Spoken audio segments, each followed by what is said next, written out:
Hello, and welcome to this broadcast of the Rugby Championship on One World Sports Radio. My name is Mpho Mutlani. I've got David Midgley with me, Coach Dave, to take you through the Rugby Championship. It is a time of uncertainty right now in Southern Hemisphere rugby, with New Zealand pulling out, essentially asking for the fixtures to be moved to a different place because New Zealand have gone into lockdown with a rise of COVID cases. They've decided that they will not honor their fixture against Australia next week and have asked SANZAAR to give them an alternative. But before we talk about that, one of the things that I'd like for you to help us with is, if you like our content, we've got rugby, we've got cricket, we've got podcasts on One World Sports Radio.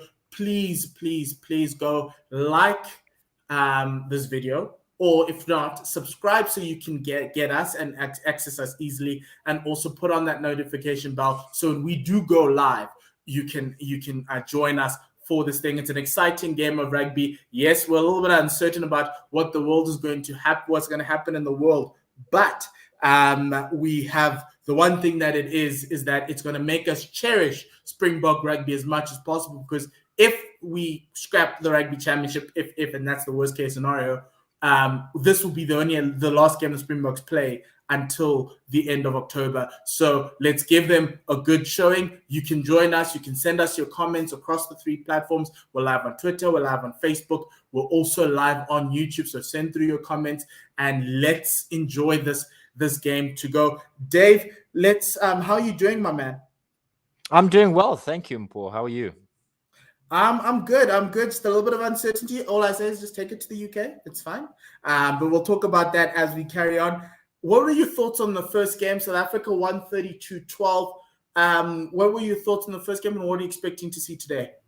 A really happy score for South Africans. Reminder that 32-12 was the World Cup winning score in 2019.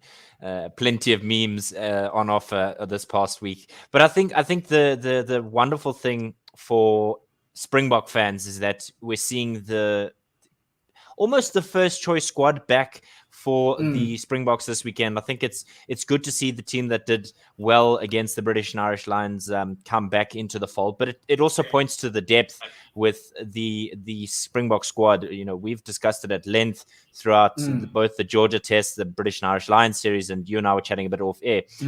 It's exciting. I think for the Argentinians, they have a serious uphill ahead of them, and I think we saw that with the difference in physicality and ability to convert options in the first game.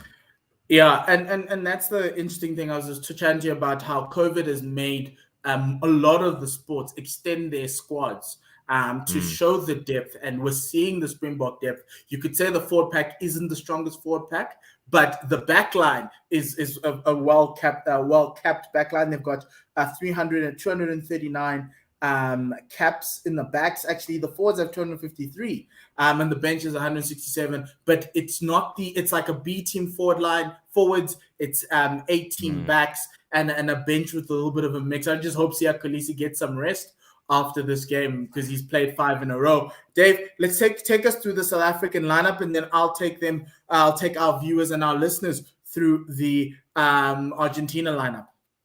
Absolutely. Malcolm Marx gets a start as we see him pairing up with Trevor Nyakane and Thomas du Toit. Marvin Orie gets gets stuck into the South African team, which is good to see. He's got Loet Diaga as his lock partner while Etzebeth gets a rest. Siya Kolisi, as you said, 5th game on the trot, captaining today once again. Franco Mostert is his partner on the flank. Jasper Wiese, a man who's come in and really done well in the short space of time, remains at 8. Kobus Reinach having a wonderful time of things in the absence of Faf de Klerk. Andre Pollard, his partner from European Club Rugby, is back in. And like you said, it's the A team at the back. It's Mapimpi and Colby are your wings, the powerhouse midfield of Damien Delendia and Lucanio Am. And then Willie Leroux is your number 15 for today. Yes, I think from a Argentina side, they're the home side today, even though they're playing in Gqeberha. Up front, it's an unchanged forward pack of Nahuel Tetas Chaparro at tight head, with Julian Montoya, the captain, at hooker, Francisco Gomez Cordela at loosehead. There's a change in the lock pairing. It's the bench lock pairing from the last game. Matias Alemano and Thomas Lavanini at 4 and 5. Then Pablo Matera retains his spot. Guido Petty moves from the locks to a flank position, ably supported by Rodrigo Bruni, who keeps his spot from last week. It's a changed halfback combination with Escura and Sanchez going to the bench, and now Gonzalo Bertrano and Domingo Miotti are coming in off the bench from the first game and and playing at 9 and 10. It's going to be quite interesting to see because there's 29 caps from Bertrano and 5 caps from Miotti.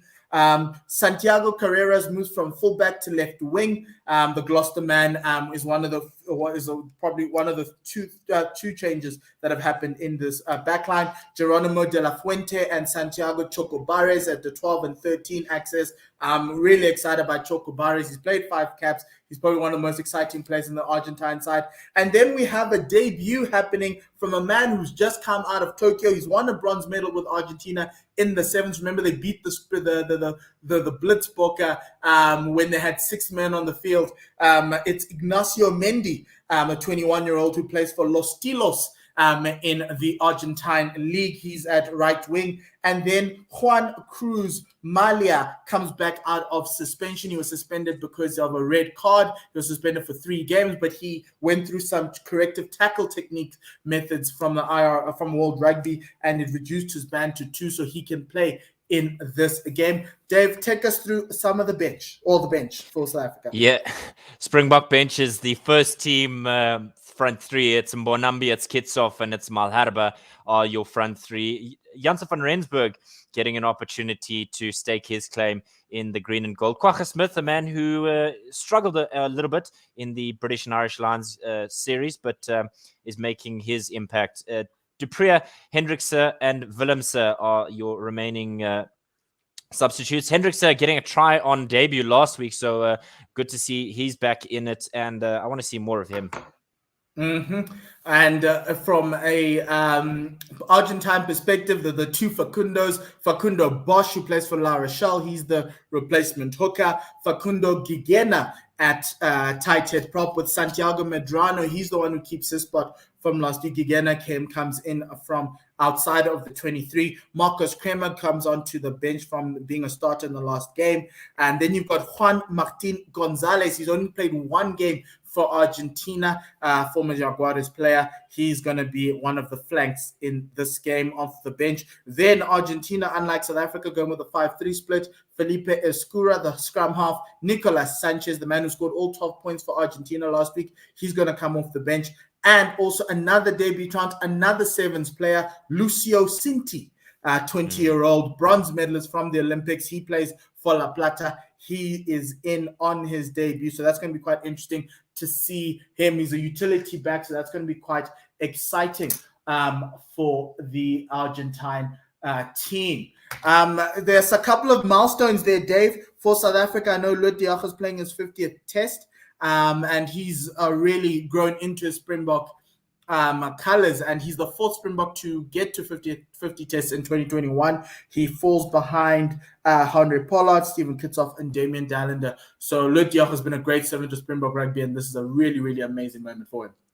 I really think, South Africans think of great lock pairings in the green and gold, and Bakkie Sports and Victor Matfield come to mind. But Lut Diach and Eben Etzebeth are a combination that I think is seriously underrated. And Eben Etzebeth is more of the aggressor, but Lut Diach is so incredibly important when it comes to lineouts and South Africa's set pieces. So good for him for getting his 50th cap today. Yes, and then obviously Nicolas Janse van Rensburg, he was a former Bull, Afi's boy. He moved over to Montpellier when Jake White was coaching them. Jake White brought him in, and now he's making his debut for the Springboks. He did play in the SAA game against the Bulls, which the SAA team did lose, which was kind of like a Springbok light. So that's going to be, so that's quite exciting for him. And Marvin Orie is starting his first test in the Springbok colors. This is his 5th cap.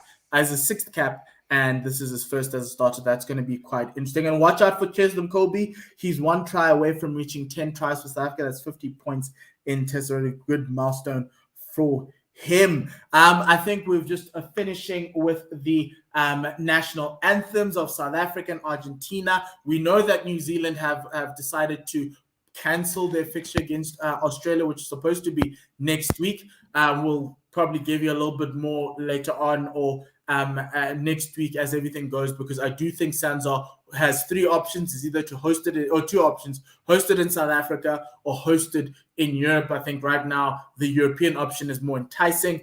And so that's going to be quite interesting to see. I think Argentina and South Africa have said wherever they want us to go, we will go to. So I think a European option is something that's going to be quite interesting. I don't think they'll come to South Africa, even though the Springboks have hosted quite a few bubbles. And also, it also tells you about the British and Irish Lions, how good they were, how great hosts they were, to be able to be flexible with South Africa moving the bubble from the Highveld down to Cape Town. So it's going to be quite a lot of things, Dave, that'll be happening over the next week as we try and close out this Rugby Championship for 2021. Yeah, it's an important kind of crossroads that we stand at, Mpo. I think, with South Africa having way more COVID cases than New Zealand, but it's all how each government has reacted accordingly. So difficult times, as we've said, for everybody, but we're hoping that, we can get some sort of resolution. And I think, there was a comment in one of our WhatsApp groups this week to say we'd rather have rugby outside of South Africa with fans than in South Africa without fans. And as much as it may hurt South African fans to hear that, it's something that's been strongly lacking from Springbok rugby so far.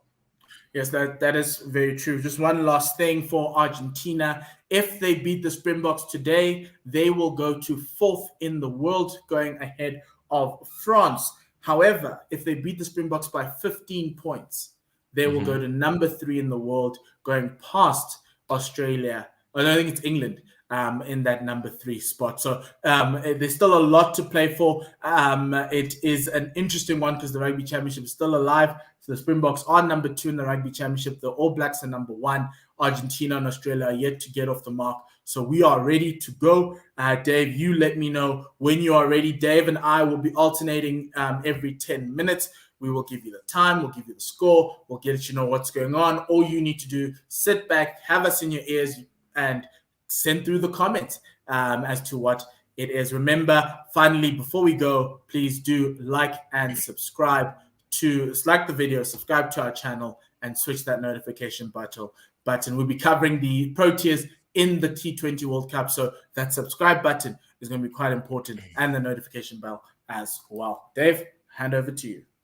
Absolutely. So as the referee Carl Dixon gets ready to blow his whistle, just some predictions. The bookies have the Springboks by 13, but Rugby Forecast algorithm says 18 points difference between the two teams in favor of the Springboks. As Handré Pollard kicks it up high into the Gqeberha air. It's collected deep in the 22, and he almost runs into his prop, does the Argentinian receiver, but able to get down there and make sure that they get the first ruck of the game. Pouring men into the ruck here as Bertrand clears his lines here. An opportunity early for them to put some pressure, but it goes into touch as we cross the 30-second mark. So South Africa will have an attacking line out just outside the 22 on the far side of the field. Springboks are playing right to left, and the Argentinians left to right. Remember, this is an Argentinian home game, and so even though it is at Nelson Mandela Bay Stadium in Gqeberha, this is an Argentinian home game. So the ball is blue, and some of the advertisers are not familiar here. And you must commend them for the sacrifice that they've made to do that. Definitely. Marks with his first opportunity to stamp his authority into this game. He hasn't started in a while, but he does now. Pops out from Gqeberha through to Pollard. Pollard runs into traffic there, and he's got support. Reinach at the back of the ruck. He throws it to the near side. Lucanio on the ball now. He's brought down. He's got some support from his captain, and Gqeberha. Reinach is looking left and right, and in the end, it is a South African who's guilty of not releasing, and an early penalty here in the 90th second of the game. The Argentine former captain Pablo Matera was very quick to get to that ruck. He sealed off that ball really, really nicely, did not get off his feet, and a really good penalty for him. He's been ruck to ruck. In the first game, was a little bit non-existent, but today, good to see that in the first minute, he's putting his hands up. It's so important for senior players to step up like that. And you mentioned he's a former captain, and I'm sure he wants to contribute as best as possible. The resulting kick goes out into the near side, and the line out is taken. Opportunity now for go-ahead ball for De La Fuente, who finds a partner down the left-hand side. He's going now, does Bertrand to the far side, continuing his direction to try and stretch the South Africans. I'm sure it's going to be a common theme as Chaparro gets the ball. Bertrand again with the ball to Malia, and it's a bit of a chip and chase for the Argentinians. There's an opportunity here to get a little bit of go-ahead, but it goes out. So the Argentinians, I'm sure, Paul, based on the the structure of their squad, both on the bench and on the park, they're going to look to try and spread the ball wide. But it was an Argentinian who was offside there. Yeah, the kicker, the guy, the receiver or the chaser was in front of the kicker, and it's a little bit of a schoolboy error. But Argentina is showing the Springboks like what they did last week. They're going to try play on go forward. They're going to try minimize the amount of rucks. They're going to try get the ball out to that back line, play in a lot of broken play to try and disturb that Springbok defensive line that's always so stout. Yeah, Malia was the guilty man there from the Argentinians. He was just ahead of the kicker Carreras. So that's where the resulting penalty comes from. Throw now for Malcolm Marx. He goes deep into the Springbok line-out. Reinach with a dummy pass to Pollard, but shoved back is Jasper Wiese. And the South Africans have knocked it on. There's an advantage now for the Argentinians as they look to get some go-ahead. Wonderful bit of sniping run by Montoya, the captain. He beats one, beats two, and then is brought down by De Allende. Looks like a bit of ugly handling early on there, but they're going to come back for the knock-on. There was a bit of there was an opportunity for something there, but didn't really materialize. And Cole Dixon says, let's go back for the knock-on. Look, some front foot ball here from Argentina. Gqeberha was the man who led Argentina. Jasper Wiese getting the ball in the midfield in that Springbok move, finding himself in between the two centers. Jasper Wiese was the primary carrier last week. Gqeberha this time said, nope, that's not you. He drove him back 10 meters, set the Springboks back, and Argentina really enjoying this front football. And again, a lot of knock-ons happening, a lot of basic errors happening from the Springboks. That knock-on was from Damian de Allende, and it actually was a penalty because he played the ball off his feet, and that is why Argentina will have the throw in just outside the 22, the Springbok 22. Yeah, near side of the park now with a good throw from Montoya. He's going to look to continue this good work from the set pieces as Bertrand starts directing traffic. He's sending it now to these Thomas Lavanini, an experienced campaigner. And it looks like they're going to try and go with the short option to the forward and try and bash over the Springbok gain line and try and force them 1 or 2, 3, 4, 5 phases and then immediately throw it wide to try and lure the Springboks in as Mendy is brought down far side of the park. They're going to switch directions, coming closer towards us as they look to get past the gain line. Bertrand digging his hands in very deep to try and get to the ball, but good work there by Malcolm Marx and Trevor Nyakane to hold up play there. They were on their feet, and it's a wonderful bit of work. Done, Malcolm Marx. And that's the one thing about Malcolm Marx's game that a lot of people don't appreciate is his ability to get from ruck to ruck as a hooker with all the work that he does additionally I think it's not spoken about a lot, and that play there showed exactly what it is. He got to that ruck, he sealed the ball, and the Springboks now have a line out in Argentina's half on the far side 5 or 6 minutes into this game. It's not been a pretty start to this game, but I think as the game kind of settles down, both teams will want to iron out these small errors that we've seen, both the handling errors and the simple things like an offside. So these two teams will settle in nicely. Marvin Ori with the catch there from the line out as the South Africans are being shoved back here in the maul, and hopefully they can have a bit of a counter shove here. There's an advantage now for the Springboks. Reinach with the ball. He's throwing it through the hands here as we see Lucanio. I'm breaking through the gap. He's got support on his left with Andre Pollard. Cheslin Colby to Jasper Wiese. There's a bit of a hold up there as they can kind of hang on to Jasper Wiese as he tries to get some forward momentum. The South Africans looking to break that line of defense. The ball goes out wide to Damian de Linde. He's got Siya on his right-hand side, and it's popped out on the side of the Argentinians and immediately thumped into touch. It was there. It was good momentum, but frustrating for the Springboks to not get that next step. Yes, and I think that's probably one of the things you're going to have to put on Kobus Reinach. That ball just didn't come out quicker after Lukhanyo broke through the line with that beautiful with that beautiful pass from Dallinder, that inside pass, his little pop in, and he hit that line very straight. It's just the ball after that tackle didn't come out very quickly, and it kind of then slowed the Springboks momentum. And Jasper Wiese, the Springboks are using Jasper Wiese as a one-off runner a lot in the midfield, and the Argentines are very ready for him, and they are meeting him very well. And so it's just a little bit of momentum lost, but the Springboks have a penalty. They go back to that initial penalty from the maul, and they have a line out in the Argentine 22.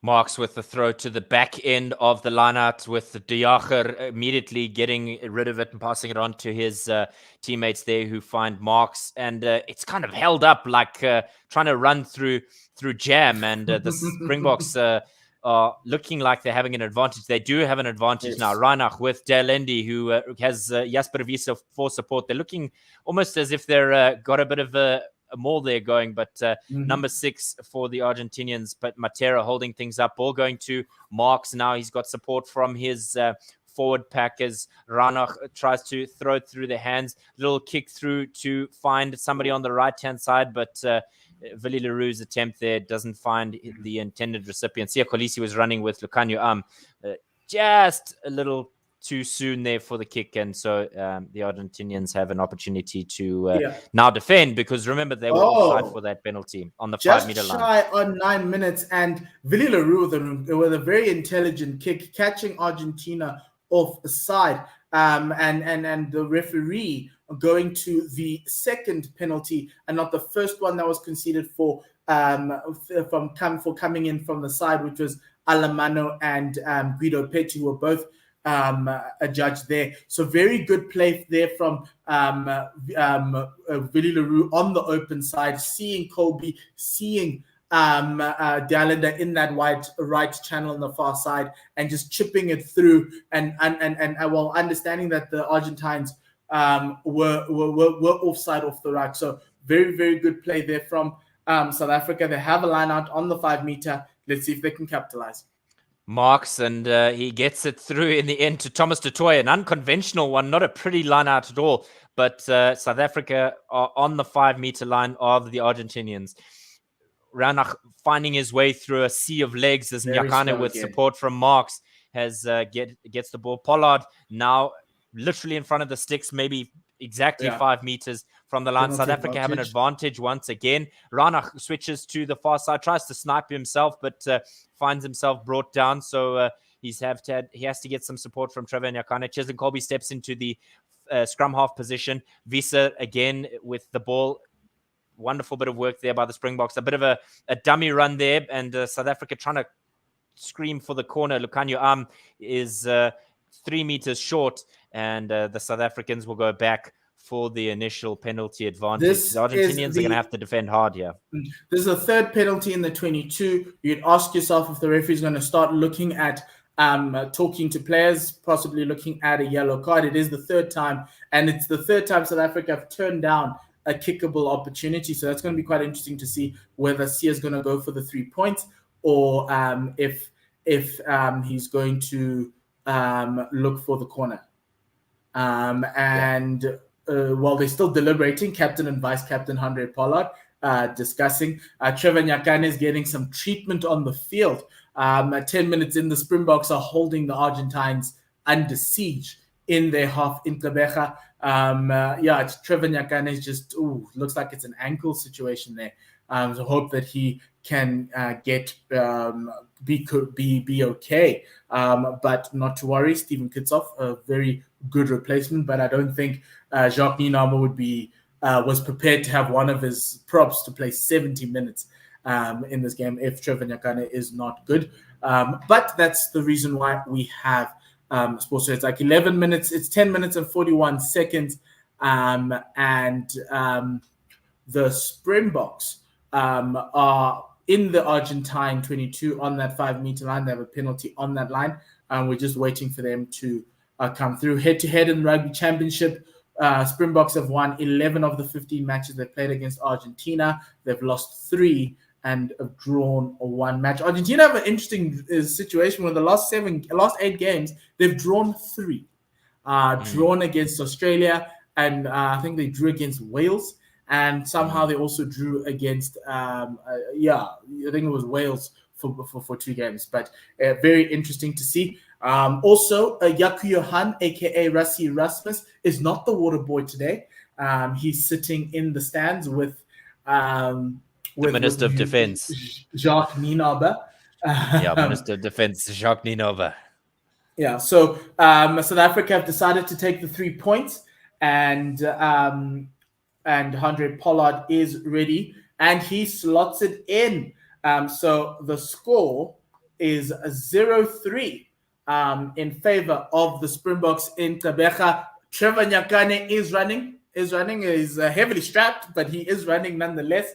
11 minutes in, it's 3 points to 0. South Africa lead against Argentina.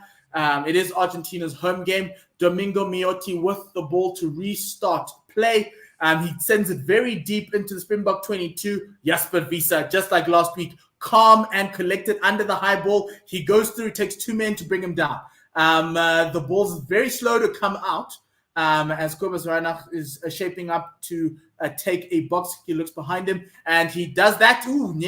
Nearly getting charged down by Alamano, and it was taken by Malia, who took that catch on the halfway line. It's now in the Springbok half. It goes from Bertrano to Chaparro, who is still can't get over the gain line. Alamano with the ball. The Argentines are moving it through the hands. Ignacio Mendy, some little slick feet there, getting the play to the 10-meter line. Bertrano that is Matera, who is tackled there by Malcolm Marx. Still can't get over the gain line. The Argentines on the near side of the field. It's a box kick again.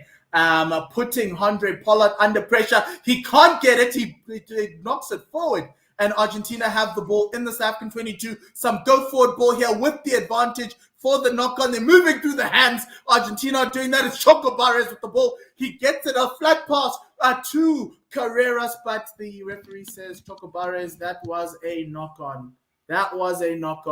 And we're bringing play back to the original knock-on all the way to the near side of the field. Argentina had an opportunity, just that final pass, evading them there. South Africa is looking like they're a little bit under pressure with the Argentinians moving the ball through their hands quickly, trying to get it as wide as they can, run the Springboks ragged. But it all started with that dropped catch, so to speak, from Handré Pollard, which put pressure on the Boks in their own half. We've got a comment here on YouTube from Johan van Zel, a regular on the rugby platform here for us at One World Sports Radio. He says, good guys, missing Otto and his cigars. I think Otto's listening to us. It's his girl's 12th birthday, so happy birthday to her. But yeah, he just let us know very early that, hey, some family duties do have to happen on this day. And some bad news for South Africa. Trevor Nyakane cannot carry on. So that brings in the red man, the man with the reddest hair I've ever seen in my life, Steven Kickoff, to try and help the Boks. He's going to play for 68 minutes. It's 67 minutes. It is 13 minutes in. Trevor's day is over. He's not happy. Hopefully they'll get him right in time for whatever the next leg is in this Rugby Championship. So much uncertainty around. But the one thing is for sure, we've got rugby here on One World Sports Radio. First scrum of the day. So it's going to be interesting to see how Steven Kickoff does well against Gqeberha, who struggled last week under the pressure there. This time, Argentina get the ball, but Kobus Reinach putting his boot in the way, helping the South Africans getting the ball there. South Africa have the ball in their own half now. They are moving forward. Some great slick play there. Some veteran moves from Gqeberha. This time he gets it to his fly half. Pollard, who kicks it up in the air. Some pressure there for Carreras, who catches it very nicely on the Argentine a 10-meter line. That ball's moved forward and back, but the referee says, nope, that's fine. Argentina have the ball on the 10-meter line. Montoya was the first receiver there. Now they're just setting up the ruck. A little bit of a slower ball here for Bertrand. He is going to box kick it. He's gotten like a whole lot of support from his forwards here. It goes up. The South Africans under pressure. No, Billy's like, hey, I've done this many times in my life. He gets it to Jasper Wiese, who gets it to Mapimpi. Mapimpi now in open play. He's tackled by two guys on that Springbok, just before the Springbok 10-meter line.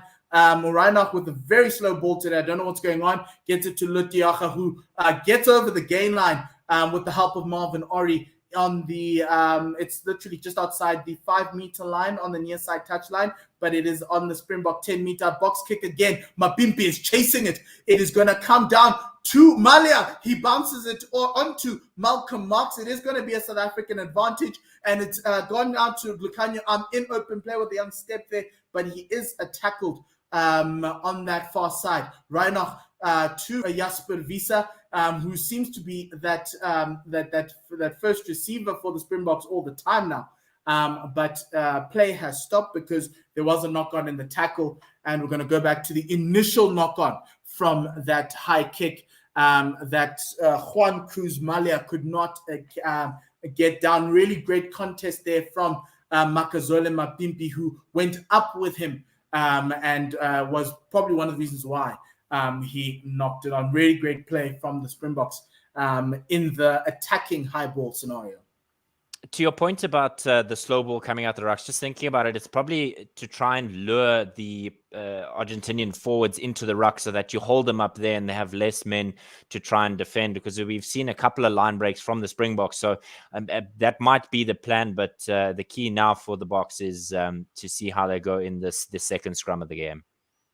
Yes. Yeah. So this is the second scrum of the game. Thomas du Toit really did struggle on the far side, holding it down, but there's a first shot from the Springboks, and it is a penalty, a scrum penalty from the Springboks, but they're going to play it off the base. Willie Leroux with a little chip kick over the top. It's going for Makazole Mapimpi, but great defensive play there from Juan Cruz Malia, who jumped into touch with that ball as he got it. So we are going to go back for the penalty, which is inside the Argentine half, just around the 10 meters, dead straight, in line with the goals. And Sia's like, we're going to take the points here. It's actually about 10 meters. It's about 10 meters outside the 22 of Argentina. So Andre Pollard getting ready to increase the lead for the Springboks with some great scrum play from Thomas the Tank du Toit. Cordella Chaparro is the man who was under the pressure there, and he was scrumming at an incorrect angle, largely because of the pressure coming from Thomas du Toit. Yeah, he tried to drag Sio Kolisi down, and it wasn't fruitful for him because he's literally scrumming in front of the referee, and a resultant kick there is good. So the Springboks 6 points to 0 at the 17-minute mark.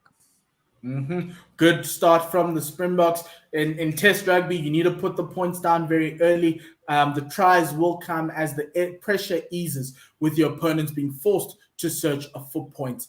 If you're listening to us, you're for the first time, you're listening to One World Sports Radio as Domingo Miotti hits this into the Gqeberha night sky. Gqeberha is the catcher there.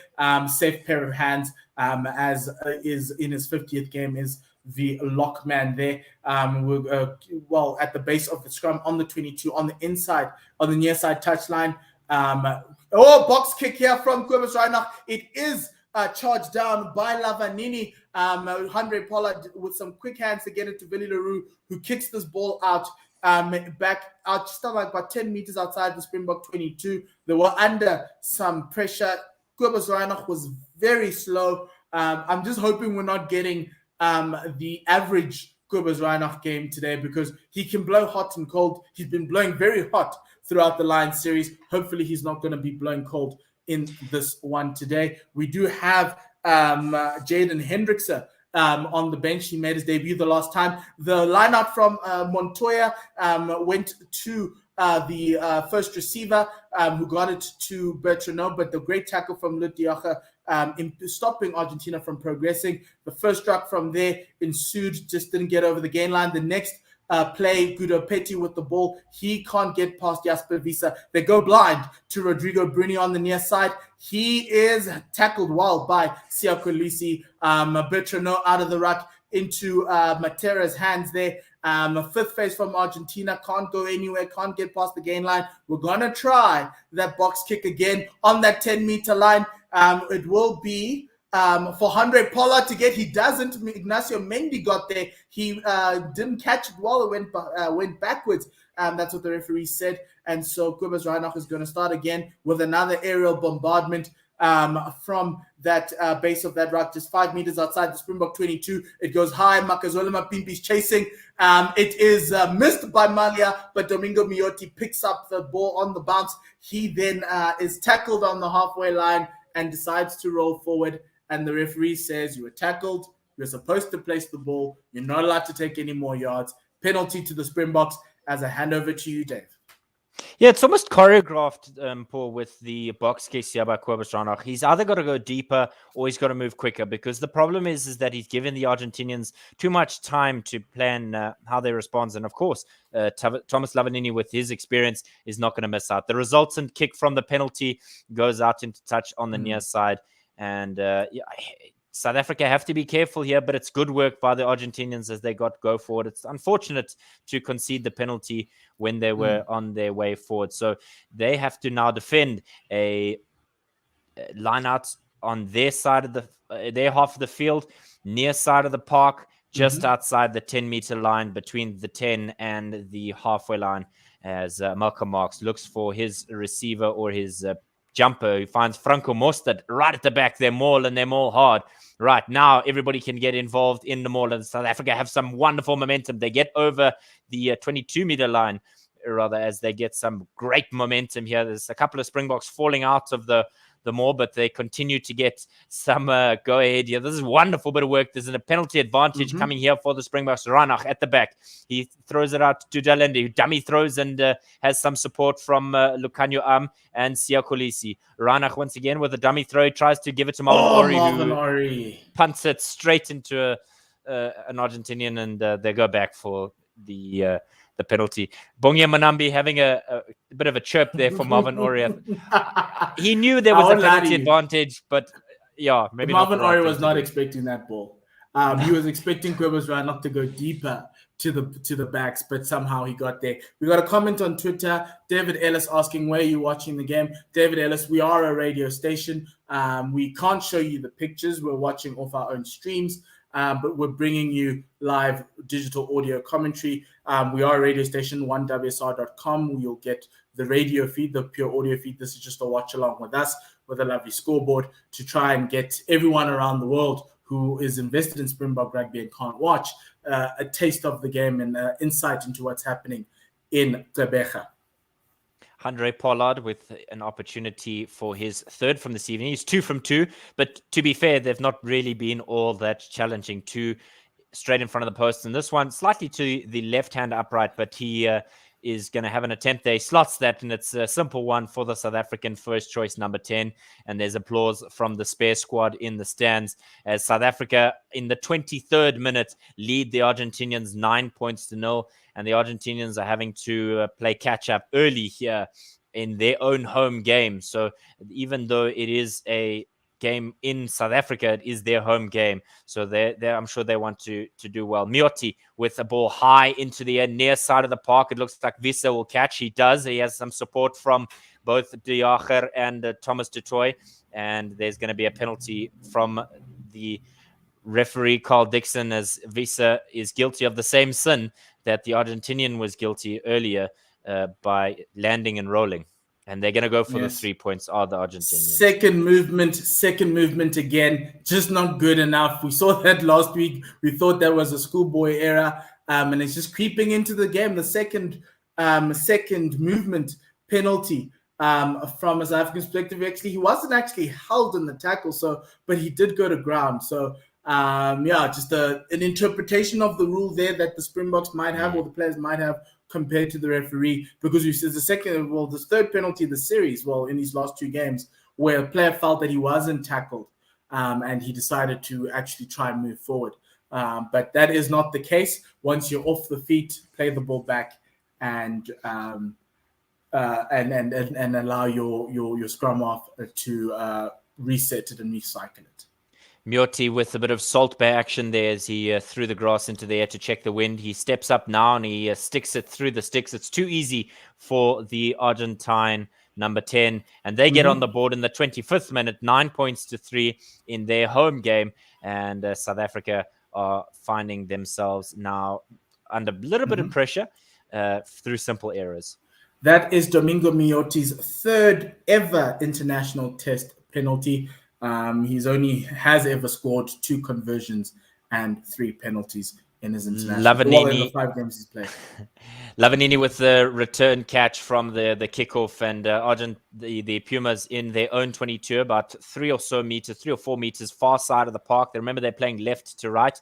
South Africa in the counter-ruck here. Marvin Ori and looks like Franco Diacha in the counter-ruck there, but the Argentinians allowing themselves to slam the door there. Siya Kolisi is immediately on top of the first receiver there as he puts pressure on them. I don't think the Springboks are going to allow them to get into some sort of routine here. It looks like there'll be either a box kick or a kick from the pocket as they look to try and clear the lines deep in their own half. Marvin Ori tries to challenge that box kick. He doesn't manage to get anything from it, but the resultant kick from Bertrano is a good one. And now they have some breathing room as they try to get out of their own 22.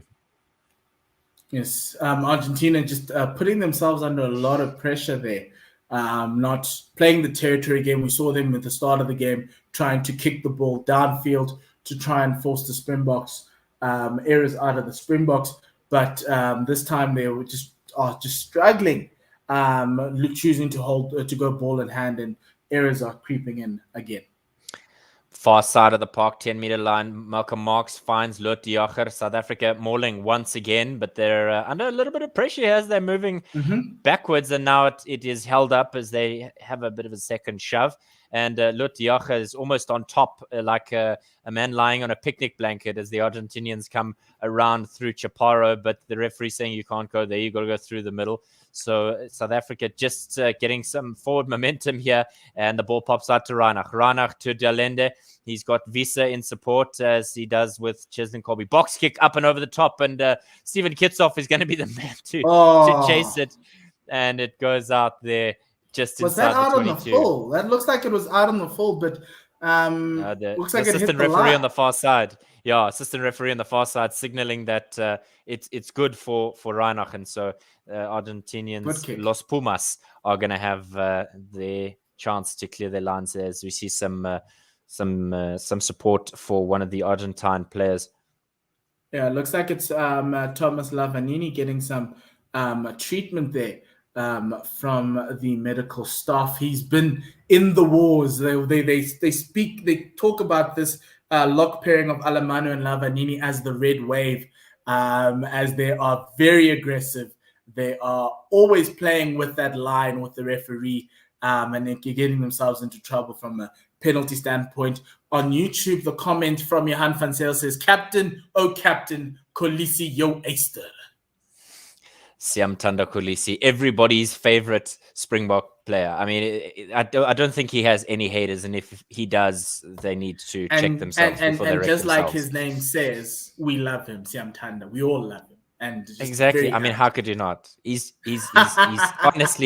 honestly the most likable guy. He's probably the most likable guy alongside Cheslin Colby in the green and gold. The catch now for Alemano as the ball goes into the pocket, and Mjoti clears his lines, and just outside the 22, about 26 meters or so, far side of the park. Didn't get much depth. And I'm thinking from an Argentine strategy is to keep the scoreline within and around 10 points or under 10 points try, up until the second half, when Nicolas Sanchez can come in with Gqeberha and they can turn it on. It's a little bit of an inexperienced halfback pairing, and not necessarily a first choice halfback pairing, even though Bertrand has played a lot more caps. He's always been seen in Argentina as the replacement scrum of obviously Thomas Gqeberha, who isn't in the squad now. Obviously, Gqeberha being the chosen one for the tests against Wales, and now that game that started last week.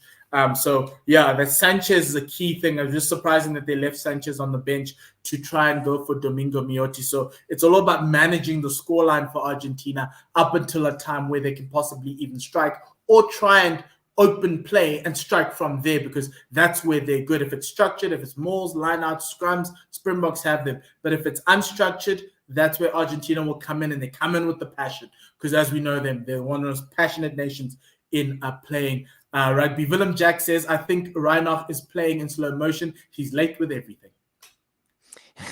Gqeberha in his 50th game with a catch, and the South Africans have a penalty advantage. They're being massively shoved back here, but they still have the advantage. Reinach again in slow motion as this ball goes to Dalende. He looks for an opportunity to find Pollard. He does to Colby. Colby with the chip kick over the top. Makazole Mapimpi. Oh, he was so close to collecting that cleanly. And I think the referee will blow his whistle and we'll go back for the penalty that was on the far side of the park as the play was stretched there wonderfully by the Springboks. Unfortunate for Mapimpi that he wasn't able to collect that cleanly. Yes, but it is a penalty to the Springboks.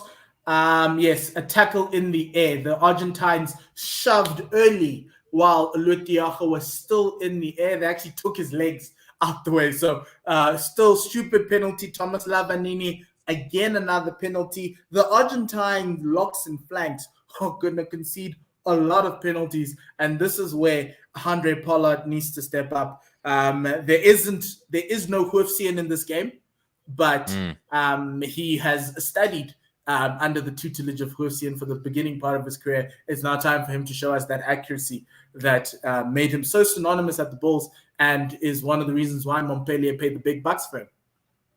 South Africa and fly halves from the Bulls. I mean, Derek Hougaard, Morné Steyn, and now Andre Pollard, he slots that in.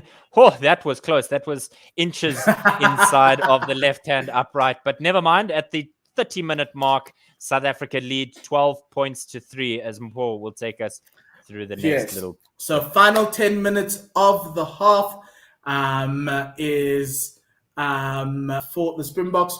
Domingo Miotti with the ball, getting ready to take it down to the Springbok near side on the just outside the 22. What a catch there from Gqeberha without any help of the jumpers. He is securing the ball. The Springboks secured the ball for the there's a penalty called there for an elbow shove in the ruck. That was Ignacio Mendy on debut. The young man will learn. Ridiculous. 21 years old. Ridiculous. And it's high time the referee. If I was the referee, I'd started pulling out cards. Just for those who obviously aren't watching and are listening to us, Gqeberha, in taking that catch, landed on the legs, studs first of Makazole Mapimpi, who was unfortunately on the ground at that time. So that's got to hurt, but good to see that South Africa are able to get something. Andre Pollard exercising that big boot, taking it down into the Argentine 22. The score is 12-3 to the Springboks. Yes. Ow. Essentially, the penalty was for the shove in the back by Ignacio Mendy on Makazole Mapimpi. Yes. Marks with the resultant line out. This one goes to the second jumper, deep in that line out, just on that 5-meter line. The maul is going. It is being collapsed by Argentina. Not yet. It's moving now as Argentina are fighting through it. And yes, the man at the back is Kobus Reinach, who gets the ball out to Damon Dalender as the first receiver on the open side. He is being tackled by Choco Barres, who is struggling to get himself free. Gqeberha is the first receiver on that as they continue to go open side again. It is a penalty advantage to the Springboks. Stephen Kickoff is the first receiver this time, but the referee says no. It is a penalty, and a card is now going to go out to. It looks like it's Rodrigo Bruni, the number 8, the 8th man for the. Not even waiting for the card to come out. He's already running off the field. He knows he's guilty. Yes, well, look, as I've said, the flanks, the back row, and the locks of Argentina are prone to penalties. It is like a red wave, and finally, as I said earlier, a yellow card has come out. Andre Pollard is saying, actually, let's take some of these points. It is dead center, about 30 meters out from that goal line, dead center in the middle of the field. Andre Pollard should be an easy kick for him as we look for that penalty there from Rodrigo Bruni as he comes out, and it was offside. So it's just he was the unlucky man. The sacrificial lamb, so to speak. Yes, because they've been infringing a lot in their own 22, trying to stifle Springbok attack. And finally, the referee has now given a yellow card. Can the Springboks make use of that advantage? They already do. They've added 3 points right now, resulting from that penalty. Andre Pollard with all 15 points for the Springboks. We're expecting a few more tries here, but it is traditional test rugby with both sides not stout in defense, but the team with the most mistakes, the one behind. As Miotti starts again to restart play, he goes deep this time to Gqeberha, who catches it on his 5-meter line. He now runs straight at Geronimo de la Fuente. He's helped by Lavanini to bring him down. On the Springbok 22, some really good advantage ball there that Gqeberha has helped Springboks. Gqeberha a little bit slow there, but he chips it nicely. Makazola is chasing it. He is stepped by Malia, but he is tackled nicely by the second wave of Springbok defenders there. And it is a penalty to the Springboks for holding on by Malia, not releasing the ball. This time, it was a prop. It was Stephen Kickoff. Good to see our front rowers also coming to the party at the ruck. Some great ruck defense from the Springboks in that, and that helped the Springboks move the play forward as Andre Pollard kicks the ball down the field into the Argentine 22 for another line out for the Springboks. Hopefully this one will reap dividends for the home nation. Wonderful bit of work there by Malia to sidestep Makazola Mapimpi, but unfortunately he was waiting. He was brought down by Marvin Ori, and then there was this gingerbread man on top of him before he could say, that's my ball. Yes, and a second jumper for the line-out. The Springboks have enjoyed success with that. It is a maul. It is moving sideways slightly. First call for use it from the referee. Gqeberha is working on his 50th test. He's not going to go for a holiday this time. And it's out. Damien Daniels, first receiver, goes through Makazola Mapimpi in the midfield. And while Willie Leroux gets tackled on the 22, nice little backline move, a standard backline move for the Springboks. And this time on the open side, ball coming from the far side. And so there's a penalty to Argentina judging against Marvin Ori because he went straight into the ruck. He did not set himself up, and very dangerous, going obviously with his head and his shoulders into that ruck. And so that ends the great run of Springbok play with a silly penalty, and Argentina will be able to clear their lines with 5 minutes left in the first half. Yeah, it's like we saw from Malia earlier a couple of minutes ago, just inexperience and a rush of blood to the head, and somebody of Marvin Ori's quality will know that he's just had a brain fade there. So hopefully he can iron that out quickly and get it out his head. Interesting kicking style there from Miotti, looking for a lot more distance, but all I think he got was height as he kicked it out of his 22, and all he could get with a really nice angle, I must say, in the middle of the field, and all he could get was 50, was the halfway line. So Argentina have a line out on the far side near the halfway line. Hopefully, they'll be hoping to get themselves going. Johan van Zyl says, Brian Skopjopi and Boerewors listening to Dave and Paul. That's really nicely. One day, Johan, make him invite us once we're all vaccinated. We can come to your house. We can do the broadcast from your house. That'd be really great for some of that scop choppy. And there's a bit of a confusion in the lineup. The Springboks were trying to contest. They jumped a little bit early. Argentina jumped late, but the hooker decided to hold on to the ball this time and not let it go. So that is going to be another try there for Argentina. A 4-man lineup for Argentina. And it's stolen by Lutiaka. Jasper Wiese catching the ball as well there. And he is just a man-mounted penalty to the Springboks for a direct dive into the ruck from Argentina. And so, yeah, the Springboks are just dominating every facet of the play. It's actually for playing the man in the air. And that's against Matias Alemano. So just locks and flanks for Argentina, just costing them a lot of territory and a lot of points in this game. I think this is like the 8th penalty against Argentina in this game. And we're like 3 minutes away from half time. But great work there from the lineup from Lutiaka. He was double teamed, was Jasper Wiese, and that's why the referee, Carl Dixon, wasn't going to hesitate to blow his whistle as the Englishman was sharp on top of that. 3 minutes to go in this half, and South Africa leading 15 points to 3. Yes, a kick down into the Argentine half. It'll be a Springbok line out about 10 meters outside the Argentine 22 on the far side of this Nelson Mandela Bay Stadium.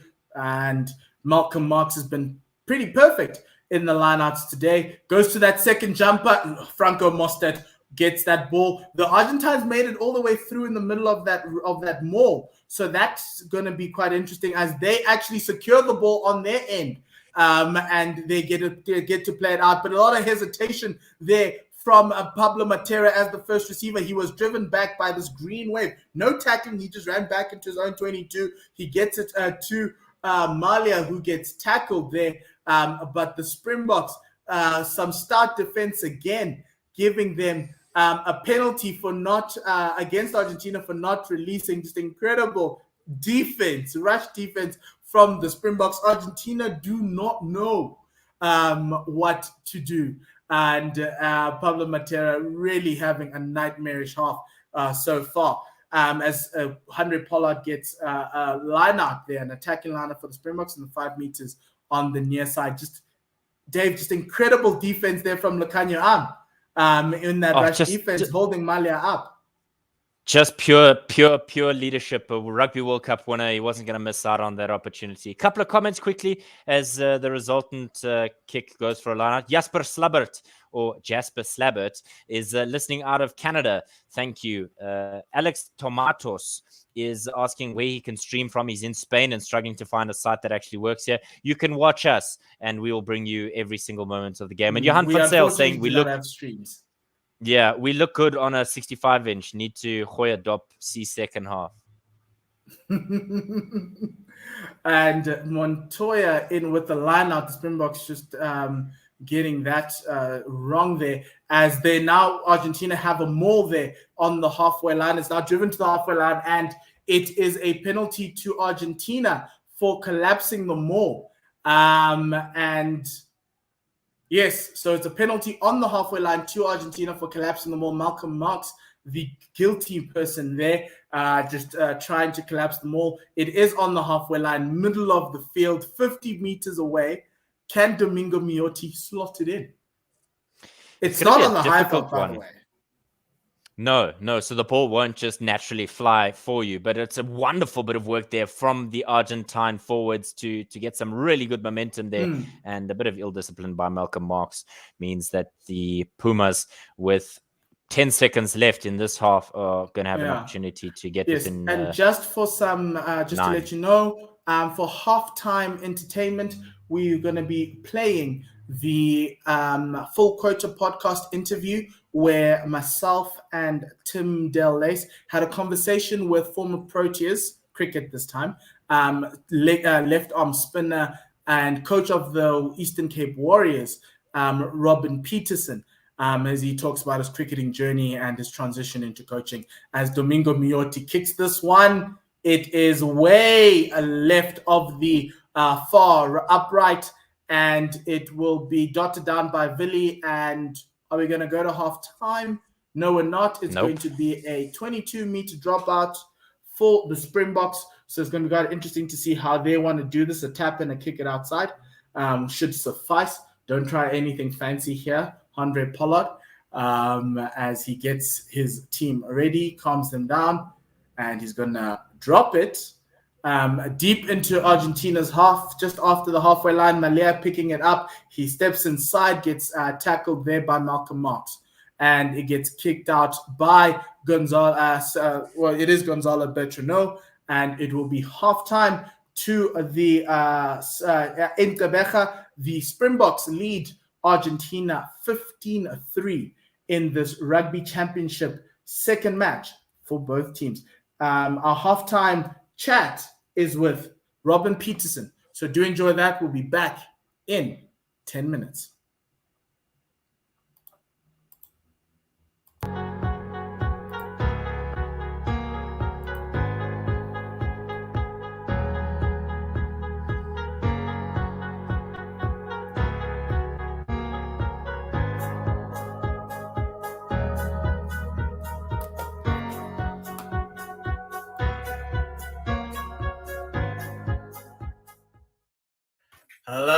Hello, and welcome to another edition of the Full Quota podcast.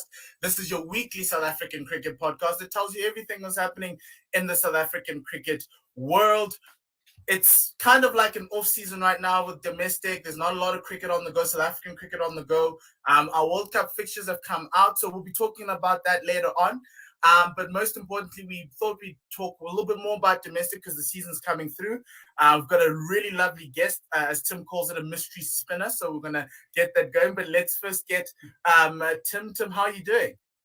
All good, thanks. All good. Looking forward to this chat we're going to have. Yes, and then before we do anything else and we move on to anything else, please like and subscribe to the channel. Where's my lovely little button? Please like, subscribe, and also notification bell. I was commentating on the Springboks rugby match on Saturday night against Argentina, and the reverse leg, which will be in Gqeberha, will be live here also on One World Sports Radio. So please do watch out for that. That's why the notification bell is very important. But Tim, I'm going to allow you to introduce our mystery spinner. I'm very excited because I think he's one of my favorite spinners in the South Africa who have played for South Africa. So let us know who you have, and then we'll bring him on. We have former Proteas and current coach of the Warriors, Robin Peterson.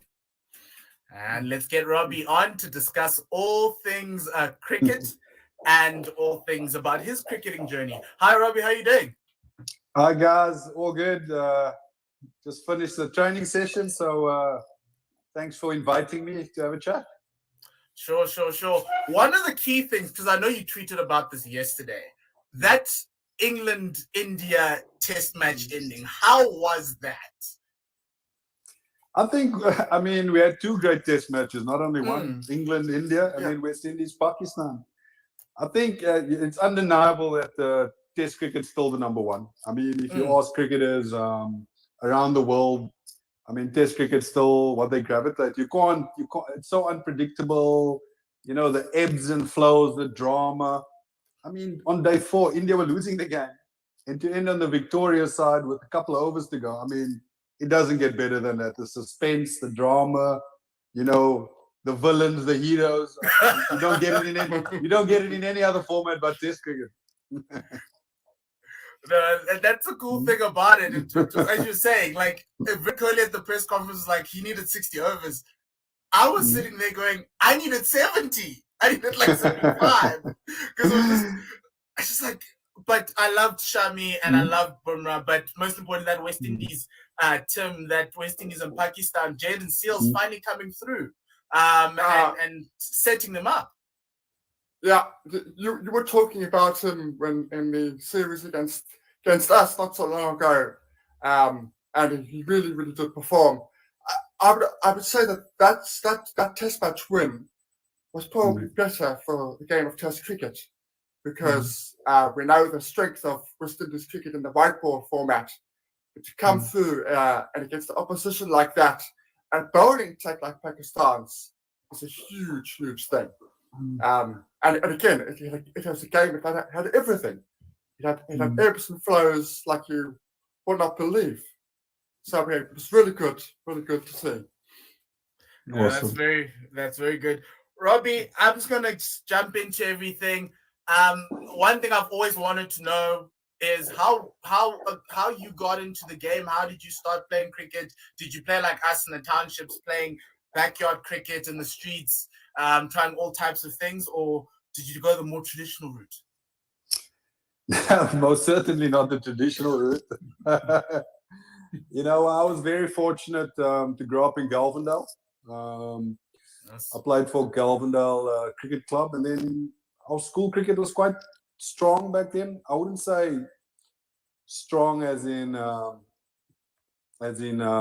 well organized as some of the traditional cricketing schools, but we enjoyed it and we had great coaches, and it was fantastic. And street cricket too, it was a massive thing back then for us. If you think about the neighborhood I grew up in, often it would be myself, Ashwell Prince, Alvaro Peterson would also be there, Garnet Kruger. These are all of us going to the nets and playing, cricket as young boys within our neighborhood. So they all of them went on to play Test cricket. So, I had a very great upbringing for cricket. Yes, maybe if you had to say the facilities weren't the best, but we made the most of it, and we certainly didn't think we were disadvantaged by it. In fact, we think it was an advantage because it was a great upbringing in the sport, not only cricket, man. You did everything. You played football, hockey, athletics. When Wimbledon on, you draw the court in the street, and all of a sudden you're Boris Becker or Stefan Edberg, whoever it is.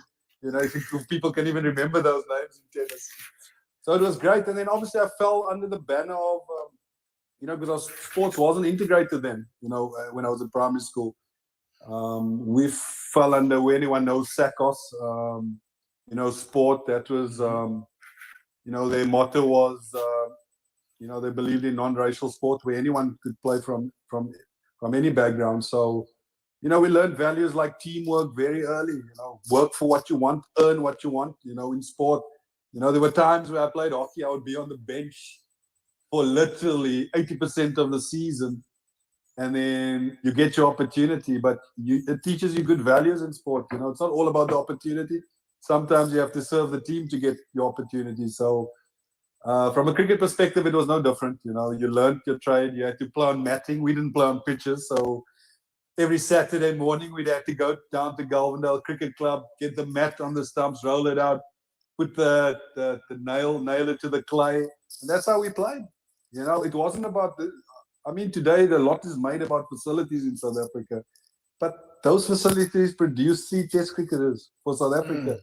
You know what I mean? So it was a great upbringing for sport I had in Port Elizabeth. And I don't know if you saw just recently in the cricket's happening in America at the moment. They don't have the turf wickets predominantly, so they're moving towards that, but they still have a lot of places where it's matting. So you have people like Andreas Kraus batting on matting wickets. So he's now getting a taste of what you've experienced. Welcome. Yeah. Welcome. So, talk to us about those challenges that you faced. So, as you said, sport was still segregated growing up. So, what was cricket like? What was you had the two corporations playing against each other. No, not really. Just talk to us about the challenges. No, we were only played school cricket. I mean, when I was at primary school, it was still, whatever you want to call it, white sport and black sport played alongside each other, and never the two will meet.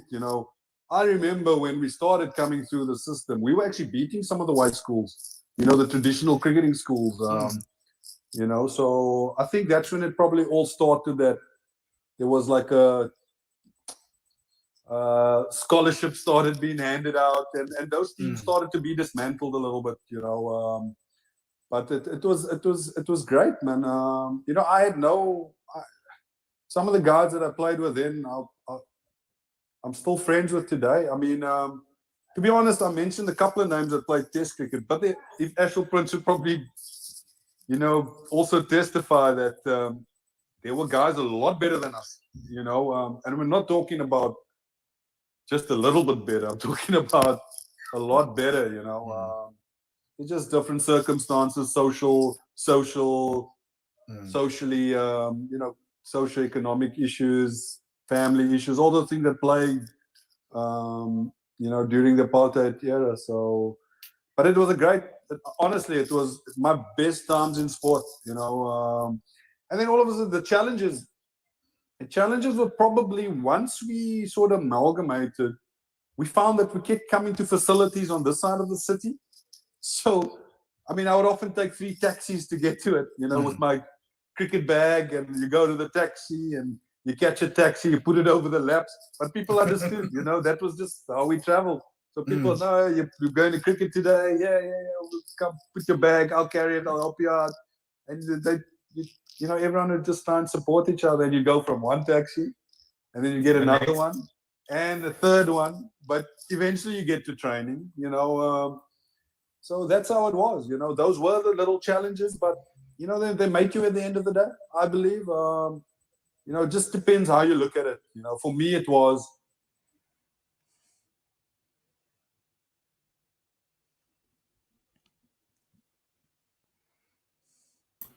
And we are back, just about to start the second half. We're just going through the final commentary, the final ads, as we go into the second half. Springboks 15-3, they lead.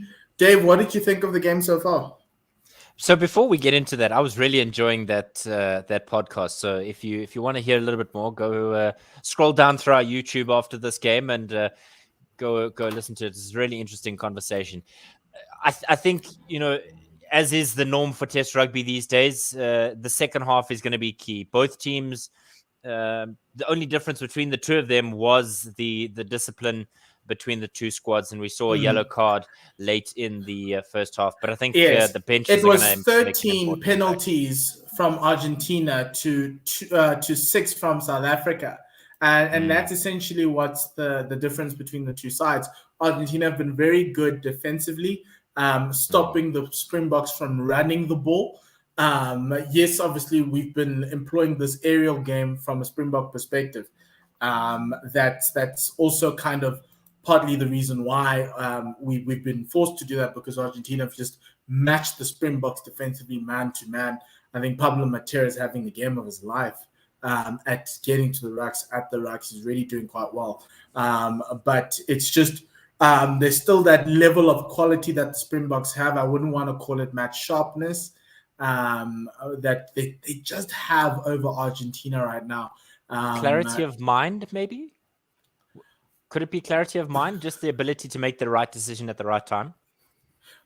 That too, but I do think that Argentina are in an interesting phase where they're trying to compete with the best in the world, but the Springboks are currently in some sort of like a golden generation where, like as we were talking before, the squad depth is so great that even if you're pulling out a pack of forwards like it is today, and everyone would say it's probably like a second string forward pack, they are still that good and still dominant in those areas of the game. The Springboks competing in the lineouts, strong at the scrums, strong at the mauls, strong in defense. The only place where Argentina have been seen over the past weeks to have the edges in the open play where they can try and move the ball, but the Springboks are matching them on that. So it's kind of one of the situations where you ask Ledesma, what can you do?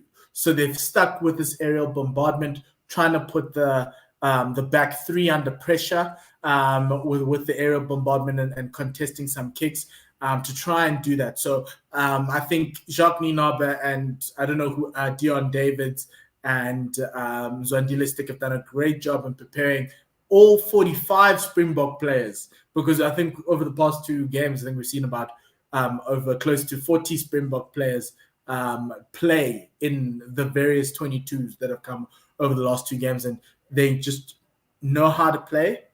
They do it quite well, and they are just showing their class. And it's just, there's that little bit of quality from the Springboks, even like from some stat like, carries, Argentina should be equal with you, but it's still like 60 meters from Argentina, 120 from the Springboks. So you can just see the level that the Springboks are playing at. Maybe it was the quality of opposition that did help them, but I don't want to go there. But it's just you can see that it's glaring right now. But both teams defensively, I can't fault them. Yeah, it's something that you speak about carries, and the Argentinians in the previous game were ahead of the Springboks in things like that, but meters gained was nowhere, and that's the frustrating part if you're a Los Pumas fan, is because you have more of the opportunities, you're just not able to get any go ahead, and that's something that they'll want to look to snuff out in the second half, as Miotti stands at the halfway line and the whistle is blown. Ball goes to the far side of the park. Remember, Springboks are playing left to right, Argentina right to left, just inside the 22. Good catch from Gqeberha, as it's almost inevitable that either a box kick or a pocket kick here to the number 10 will be coming. Ranach setting up nicely. He does so. He's put under a small amount of pressure by Alemano, but the wind is swirling in Port Elizabeth, and so South Africa able to get the return off of their own kick. That ball is chased down, and South Africa now having to defend desperately here with Lavanini, who got some forward momentum there. Good bit of work there. It's ugly, but it's effective for the Argentinians. And there's a knock-on because somebody can't handle the ball, and so the Springboks are able to breathe a sigh of relief. Yeah, it's just disappointing to see that the Springboks didn't sort out the slow ball coming out of the rack and the slow transition into the box kick, because the first play of the game from Kobus Reinach resulted in a charge down. It nearly got Lavanini with some open field there, but good tackle there from Kobus Reinach. Just they need to be very careful, because the second time his kicks have been charged down, as we see Malcolm Marx getting some treatment there. Argentina will be unlucky with that knock on, but those handling errors are still creeping into the game, and they should be taken out completely. But that's what you get when you try to play from like an open play type of vibe. Your forwards may not have the best of hands as those in the backline who are always prepared, but it's an unusual error from Matera, who's had a good game so far. Springboks with the feed to their own scrum as everybody gets set up, and Malcolm Marx is back into the pack, so no real concern. He's just getting some running repairs there for him. So the feed will be literally a ruler's length, 30 centimeters outside of the 22, right in the center of the park, as Ranach now gets the opportunity to make the feed. Comes out at the back of the Springboks. Good bit of scrumming there from the Springboks. What a massive shove from the Springboks. You almost think that there's a penalty coming, but Dixon not interested in that. Deep and shallow kick there from Andre Pollard, as Malia does the cleaning up there. He's kicked it high into the air, and he manages to collect it, and he gets a penalty advantage. Wow, oh wow.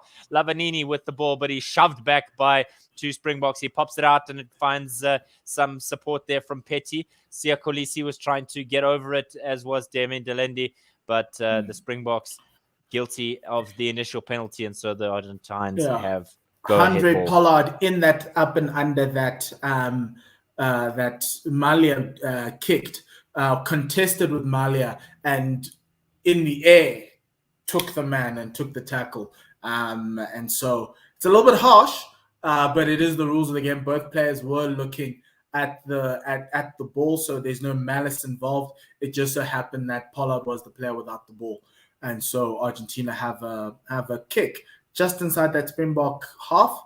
A long kick from Miotti. He missed a 50-meter from a similar region early in the match, so he'll be hoping that he gets his lines right for this one. Yeah, 47 meters. The last one wasn't an issue of distance, but rather direction. So we know this young man has a boot on him. The challenge is kicking in the Gqeberha wind that swirls in the Eastern Cape. Winds get up to 100 kilometers an hour. So if you know how quick that is, you'll understand that you almost end up walking sideways. This one, he missed it. Shanked it again. Mm-hmm. He's not unlike many golfers who struggle with shanking it off the tee. But nevertheless, the South Africans will have their kickoff now from the 22 dropout. Pollard kicks it to the near side of the park. It's going to be a simple catch, you would think, for Petty, and it is. Cheslin Kolbe's on top of him like a chihuahua, and immediately they have some a way in which they can try and get forward ball there. Lavanini was smashed back by a Springbok, and it looks like Malcolm Marx once again is like a burbul. He's in there and he's hung on, and it's not going to get away from that. And so South Africa on the halfway line have a penalty.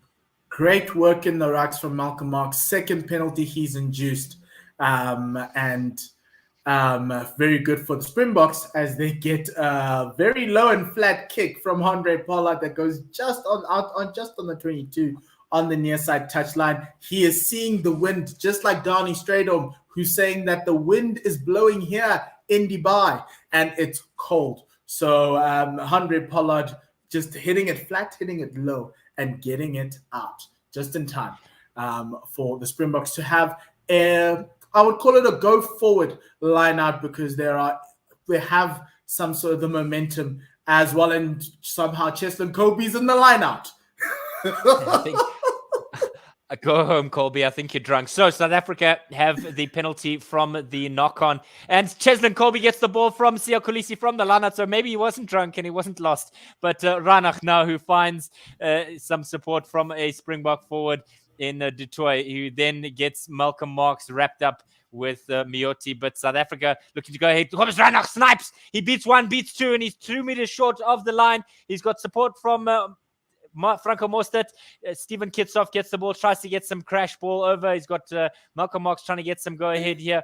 Marvin Ori with the disgusting throw, but good work there from Billy Leroux. 1 step, 2 step from Damien Delende. Ranach finds himself 5 meters out. Dutoy brought down by number 6, Pablo Matera, as they try and hold up the Springboks here. Dummy throw there. Andre Pollard to Willie Leroux. Mapimpi for the corner. Makazola Mapimpi crosses the whitewash. And South Africa in the 46th minute have their first try. Woo! What a sequence of play from the Springboks. Great try from the Springboks. But it all started with Cheslin Kolbe standing in the lineout as one of the men in that lineout. As Dave said, are you drunk? He wasn't, because Franco Lutiaga got the ball, gave it to Siya. Siya didn't want to engage the maul. He rolled out of that maul. And do you know what he did? He played it on the inside, and Cheslin Kolbe broke through. That gave the Springboks that go forward and that advantage in getting over the gain line. And the rest, as David has beautifully described, was history. The Springboks just kept on going, open side, looking for the open, for an opening. Argentina's defense was stout. However, Willie Leroux, in the end, managing to see Makazola Mapimpi open on the far side as we're drawn the Argentine defenders in, and it was an easy Mapimpi try. Mapimpi now going over for his 16th Springbok try in his 18th game. This man is a try machine. Andre Pollard, 6 from 6 with that conversion, as South Africa take a massive 19-point lead, 22 points to 3 in the 47th minute. Let's just, it was a wonderful bit of work by Cheslin Kolbe to set up that ruck, but Mapimpi with an easy finish. And I have to agree with you, Mpo. Mapimpi is honestly one of South Africa's best, along with Cheslin Kolbe. And they say you normally get 1 or 2 good wings, but South Africa, the treasure chest is nigh on bottomless, as Jasper Wiese takes the catch far side of the park, halfway between the 22 and the try line, but he's got good support there from the men in green and gold. Kobus Ranach setting up now nicely for the box kick. It's taking time again and eating up time here on the clock. And so South Africa have to make sure that they are ahead of things. A little bit of a false start there from Lavanini, but the resultant box kick is caught nicely by Malia. Opportunity now for Argentina to get some good work there for them. Lavanini again with the ball. Wonderful bit of quick movement there from Bertrand. But South Africa have a penalty advantage as Kickoff gets the ball and is held up on halfway line. And so it was the knock-on by the Argentine players there that allowed Kickoff to sneak in there.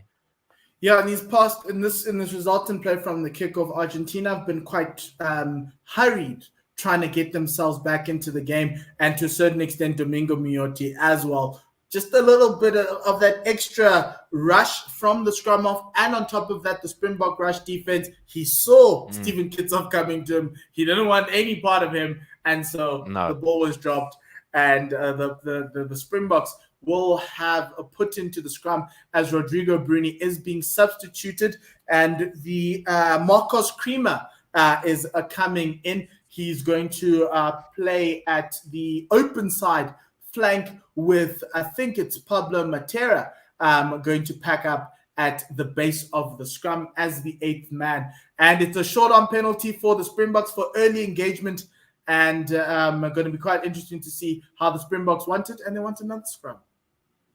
Another scrum for the men in green and gold here. They're clearly backing their opportunities. And Marcos Creamer is sponsored by Clover Milk. No, it's now South Anybody Africa. want cream in their coffee?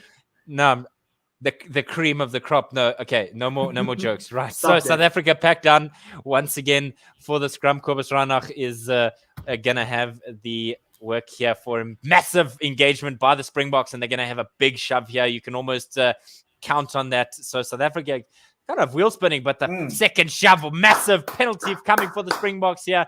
The advantage goes on. Reinach, he gets some forward momentum, racing over halfway line. Nobody's trying to tackle him, and they try to pass it on to penalty advantage Pollard, rather, but cut in front by Carreras, and the Argentines on the way forward here with Malia on the ball. He's brought down by Sio Kolisi. South Africa, I don't even know what happened there. Things went sideways quickly. Creamer gets his first touch of the ball as Bertrand goes to the far side, middle of the park. He's doing really well. Is Malcolm Marx is on his feet, but not able to get any hands on the ball in a meaningful way, as the Argentines are playing some good rugby here, but they're going to run out of space on the far side of the park and immediately shoved back by Lucanio Arms. South Africa covering the defense very well here. The Argentines, it's frustrating because they get the ball and then they just don't go anywhere. They just kind of go laterally, and so they're not able to get some momentum. Cheslin Colby taking on Thomas Lavanini, but he's held him up, and that's the key. So ball going to Petty, who pops it up nicely, and so Argentina get over the halfway line, but it's poor from the Argentines as they hang on to it, and the Springboks get a penalty to Cheslin Colby.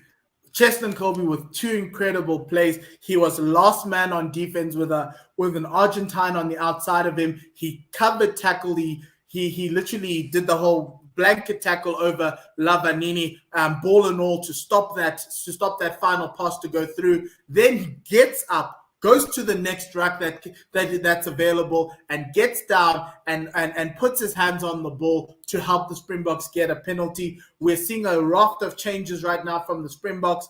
Nicolas Janssen van Rensburg is going to be a debutant for the Springboks, the latest debutant for the Springboks. He's 26 years old, plays for Montpellier.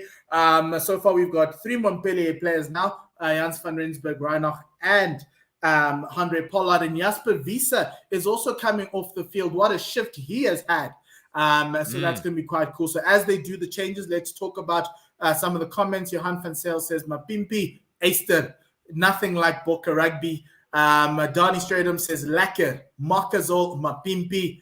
And then Marco says, SA Rugby, let's go, wash hands. Is that a washing hands emoji? Oh, okay. I thought it was a clapping emoji, but anyway.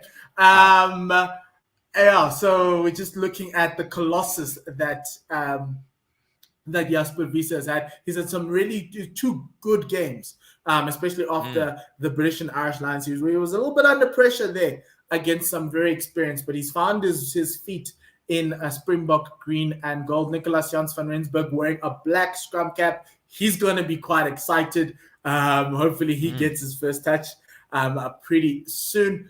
Boy from Affi's there as this ball gets kicked out by Handré Pollard. Yes, what a kick from Handré Pollard. It is literally 2 meters away from the try line, but it will be a 5-meter scrum from the Springboks. It was pinpoint. It nearly was brought back by the Malia there, but that was a fullback from Argentina, but the power of that kick helped, just went through his hands and out onto the tram lines there. So the touch judge is ready. Malcolm Marx is ready. Springbok line out, 5 meters to go. We've seen this movie before.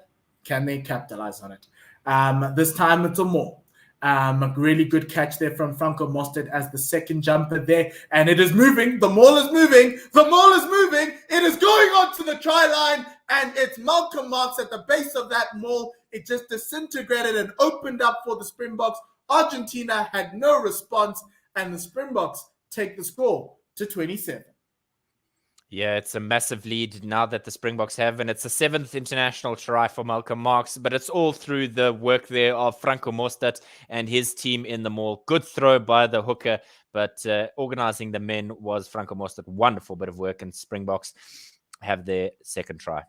The moment the Springboks got that maul moving forward, it just disintegrated the Argentine defense. It left half of them on the one side, and Malcolm Marx, Steven Kitshoff managing to keep it going forward and to going onto the try line. Really good mauling from the Springboks, stuff that Victor Matfield and Bucky's Butch would be very proud of, as they used to do that with so easily. Back in the day, Handré Pollard with an easy kick about 10 meters in from the near side touchline on the 22, and he slots it in very nicely. Handré Pollard has scored 19 points in this match as he takes the South African tally to 29. Yeah, and I think it's going to be time now for the bomb squad to come on. It looked like that look in Malcolm Marx's eyes as, almost to say, job done, but we'll see very soon. Yes, good catch there. Dimunga Miyoti going deep to the far side from the Springboks. Gqeberha with a really lovely catch. Just landed outside the 22, so Gqeberha needs to be very careful when he does everything here. He box kicks it. And Malia flying through there as the ball just bobbles around. It's being kicked around. Gqeberha is just playing soccer with the ball, and they manage. Nicolas Jans van Rensburg manages to dive over it, and the Springboks have the advantage. They're moving with Damian Dallender, getting it to Willie Leroux, who finds the gap. He's brought down by Guido Petty in just outside that Argentine 22. Reinach Kickoff in the outside channels there for the Springboks. He's helped by Lucanio. A little grubber kick there from Gqeberha trying to unleash Cheslin Kobe, but that was stopped by the Argentines. The ball does go out of play. We will have a line out to the Springboks on the near side touchline. Some really good open play from the Springboks. Gqeberha just showing us that he's also got some soccer skills there. I almost thought you were going to say Ronaldo at the back post because there was so much football skills going on there. I thought we were watching a different game there, but South Africa coming on the right side of that dirty bit of play there. But in the end, South Africa lucky to benefit from that. But the lineout's going to be key. It's just having a look at the highlights package here of Gqeberha, a massive game in his 50th test. Yes, and he's lying down now. He's getting some treatment on his hammies there. Just an incredible shift from the man who has reached half a century in Springbok colors. Just really, really good shift there. And the Springboks are just putting it through. 6 carries, 13 meters made. He's beaten 1 defender. He's made 13 tackles. He's won 6 lineouts. And he's probably going to win another one here as the Springboks with a line out 5 meters outside the 22 of the Argentines. 55 minutes into this game. Bongi Bonambi is in as the hooker. And this one is caught by Nicolas Janssen van Rensburg on his debut. Well done, young man, as Bongi Mbonambi at the base of that maul peels away, running to that 22 for Argentina on the near side. It goes to Janssen van Rensburg again, and he bounces the first defender. It takes two guys to bring him down. This guy looks like he's the man here. He's the one. This one is a kick up in the air. It is being chased down into the corner. Malia does a great job of catching that. He gets it over to Ignacio Mendy, who gets to the 22 on that far side. The man who's won Olympic bronze, having a mixed bag at the right wing for Argentina. Bertrano with the box kick to get the ball out. It is out on the full. Willie LaRue says he's brought the ball back in. Touch judge says no. And so, Springboks will have a line out just inside the Argentine half, and just some really frantic and great rugby from the Springboks here as they assert their dominance and turn the screw. Nicolas Janssen van Rensburg is playing the number 4 lock for today. He's come on for Marvin Ori, as voted in Sanet Diaga ask what position is Van Rensburg. And it's a short arm penalty for the Springboks. From that line out, Argentina encroaching in on that invisible imaginary line that you cannot cross in the line out. So the Springboks have asked for a line for a scrum. It is Frans Malherbe, Stephen Kitsoff, and Bongi Mbonambi who will be packing out there against the Argentine pack. We're seeing Geronimo de la Fuente coming off for a Olympic bronze medalist, the second one in this team. Also on debut, Lucio Cinti, wearing the number 23 jersey. He's going to come in at inside center, ably supported on the outside by Santiago Chocobares. So his shift is over. Hasn't had the best of times in South Africa, has De La Fuente. Not a lot of go-forward ball for him from the midfield. Scrum to the Springboks, just outside that, just inside that 10-meter line of Argentina on the far side, and it goes down. So the ref is going to talk to the new set of forwards, being Facundo Gqeberha and Santiago Medrano. They engaged and it just fell. So we're just gonna the ref's probably gonna give them some grace to do it, because they are new to the game. As we get things going. 57 minutes in, 29-3 in Gqeberha, Rugby Championship Game 2, and it's a penalty to the Springboks. It is against Facundo Gqeberha for pulling down the scrum, using his elbow to pull down. That is Frans Malherbe. Penalty to the Springboks. And Andre Pollard, if this was a competition for kicking, many people would say he's showing off tonight. Another beautiful spiral out on that 5-meter line on the far side. Springboks with the advantage and the momentum and the scoreboard in their favor. What tricks do they have in their bag from this Bob squad? Yeah, it's going to be interesting to see how the receivers here are able to manufacture something with the new forward pack. Oh, Bongi with a wayward throw. It's brought back nicely. He's still landed in the Springbok side of the line out, and Dallender creating the ruck there. Dan Dupré, who's also on the field, he gets the first receiver position there. This time it's Frans Malherbe. He goes through, gets tackled by Gqeberha, and it is now up to Siamtanda Kolisi, pushing through. This man's played 5 games and he's still on the field in this game. This one goes on to the open side. Willie LaRue with the ball. He's looking for someone. He finds the corner, finds Makazole. He can't go anywhere as the Argentine defenders come through. He just should have probably found someone who was going to straighten for him. And Kobus Reinach is tackled outside. The ball is brought back for offsides. So it would be a penalty to the Springboks. Before offsides, right down, slap back down the middle. I don't know if you want to kick here, Dave, or you want to go for the corner and try something fancy. But that's going to be up to you as you take over with the final 20 minutes to go. 60 minutes in, the Springboks 29-3 as they go for the corner. Yeah, definitely. I'm glad that they've gone for the corner there. We want the bonus point try. Then it was a little bit of ill discipline there from the Argentines, and they were kind of lured into it by Willie Leroux running up early there, and just such good work rate from Siya Kolisi. You spoke about it. He's played 5 games on the trot as we see Sanchez to take over from Miotti. But Siya Kolisi, we said he's the most lovable guy in Springbok colors, and then he just he plays his absolute heart out. Bongi Manambi hoping for a better showing here in the lineout. He goes deep, Bongi. And it goes through everybody and is immediately cleared out by the Argentines. But a flat kind of grubber kick as Gqeberha has to go backwards before he can go forwards. Cheslin Kolbe is able to beat the tackle there of Carreras, but just over halfway he's brought down. South Africa now with the hooker, Bongi Manambi, getting some forward momentum, and Reinach going to the far side. Up and under here from Handré Pollard. Makazole Mapimpi tried to follow it up here, but he's blocked by a couple of Argentine players. Damien Delende tried to do the cleanup work here.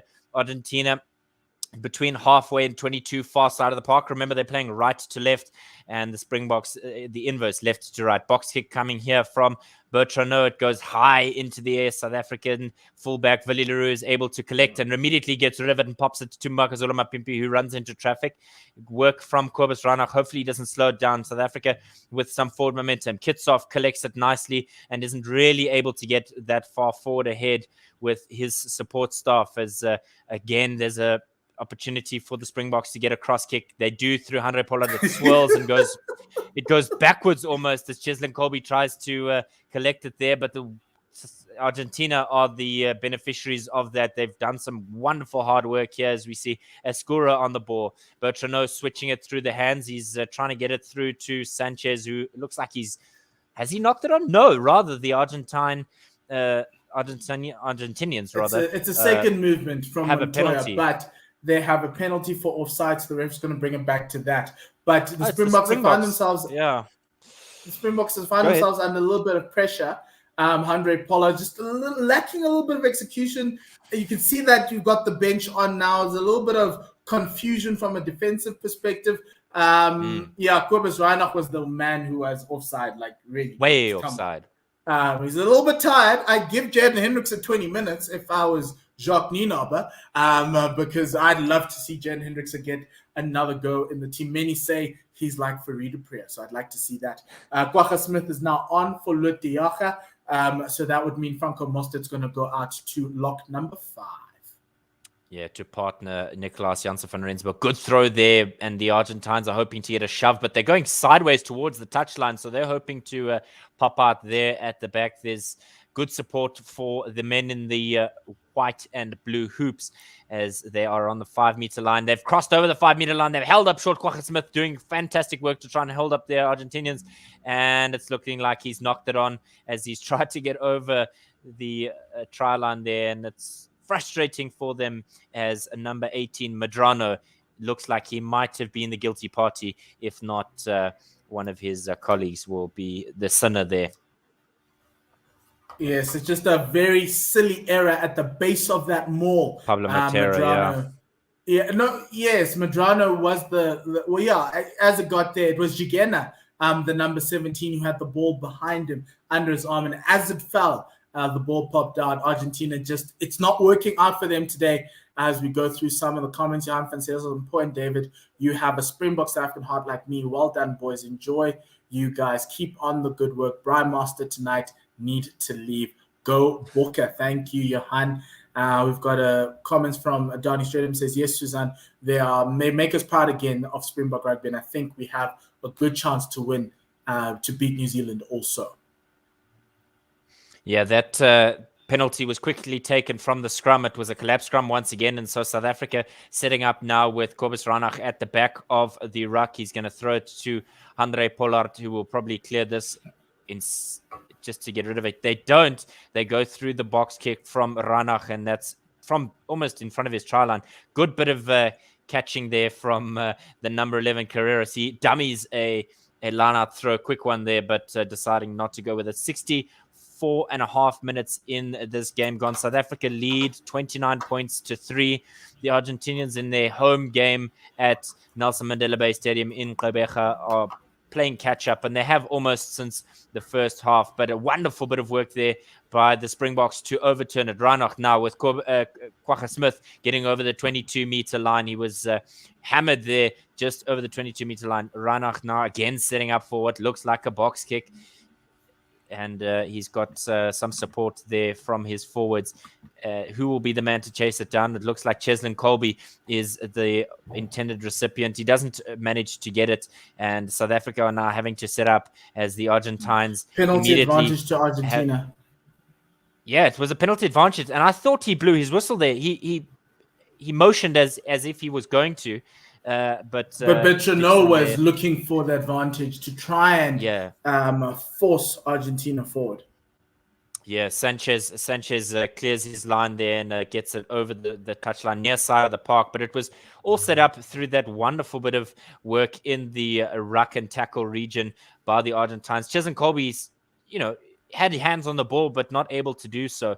The Springboks 15 lineouts, 1 of their own throw against the Argentine 6. And as we see Farida Priya's, Padawan, Jaden Hendrickse coming onto the park as Reinach makes way. So Argentina with good bit of momentum here to try and go forward from the lineout as they cross over the 22-meter line. This is good bit of work from Frans Malherbe to try and push it sideways, but the Argentinians rather are not giving up here as the maul eventually comes to a natural conclusion inside the Springbok 22.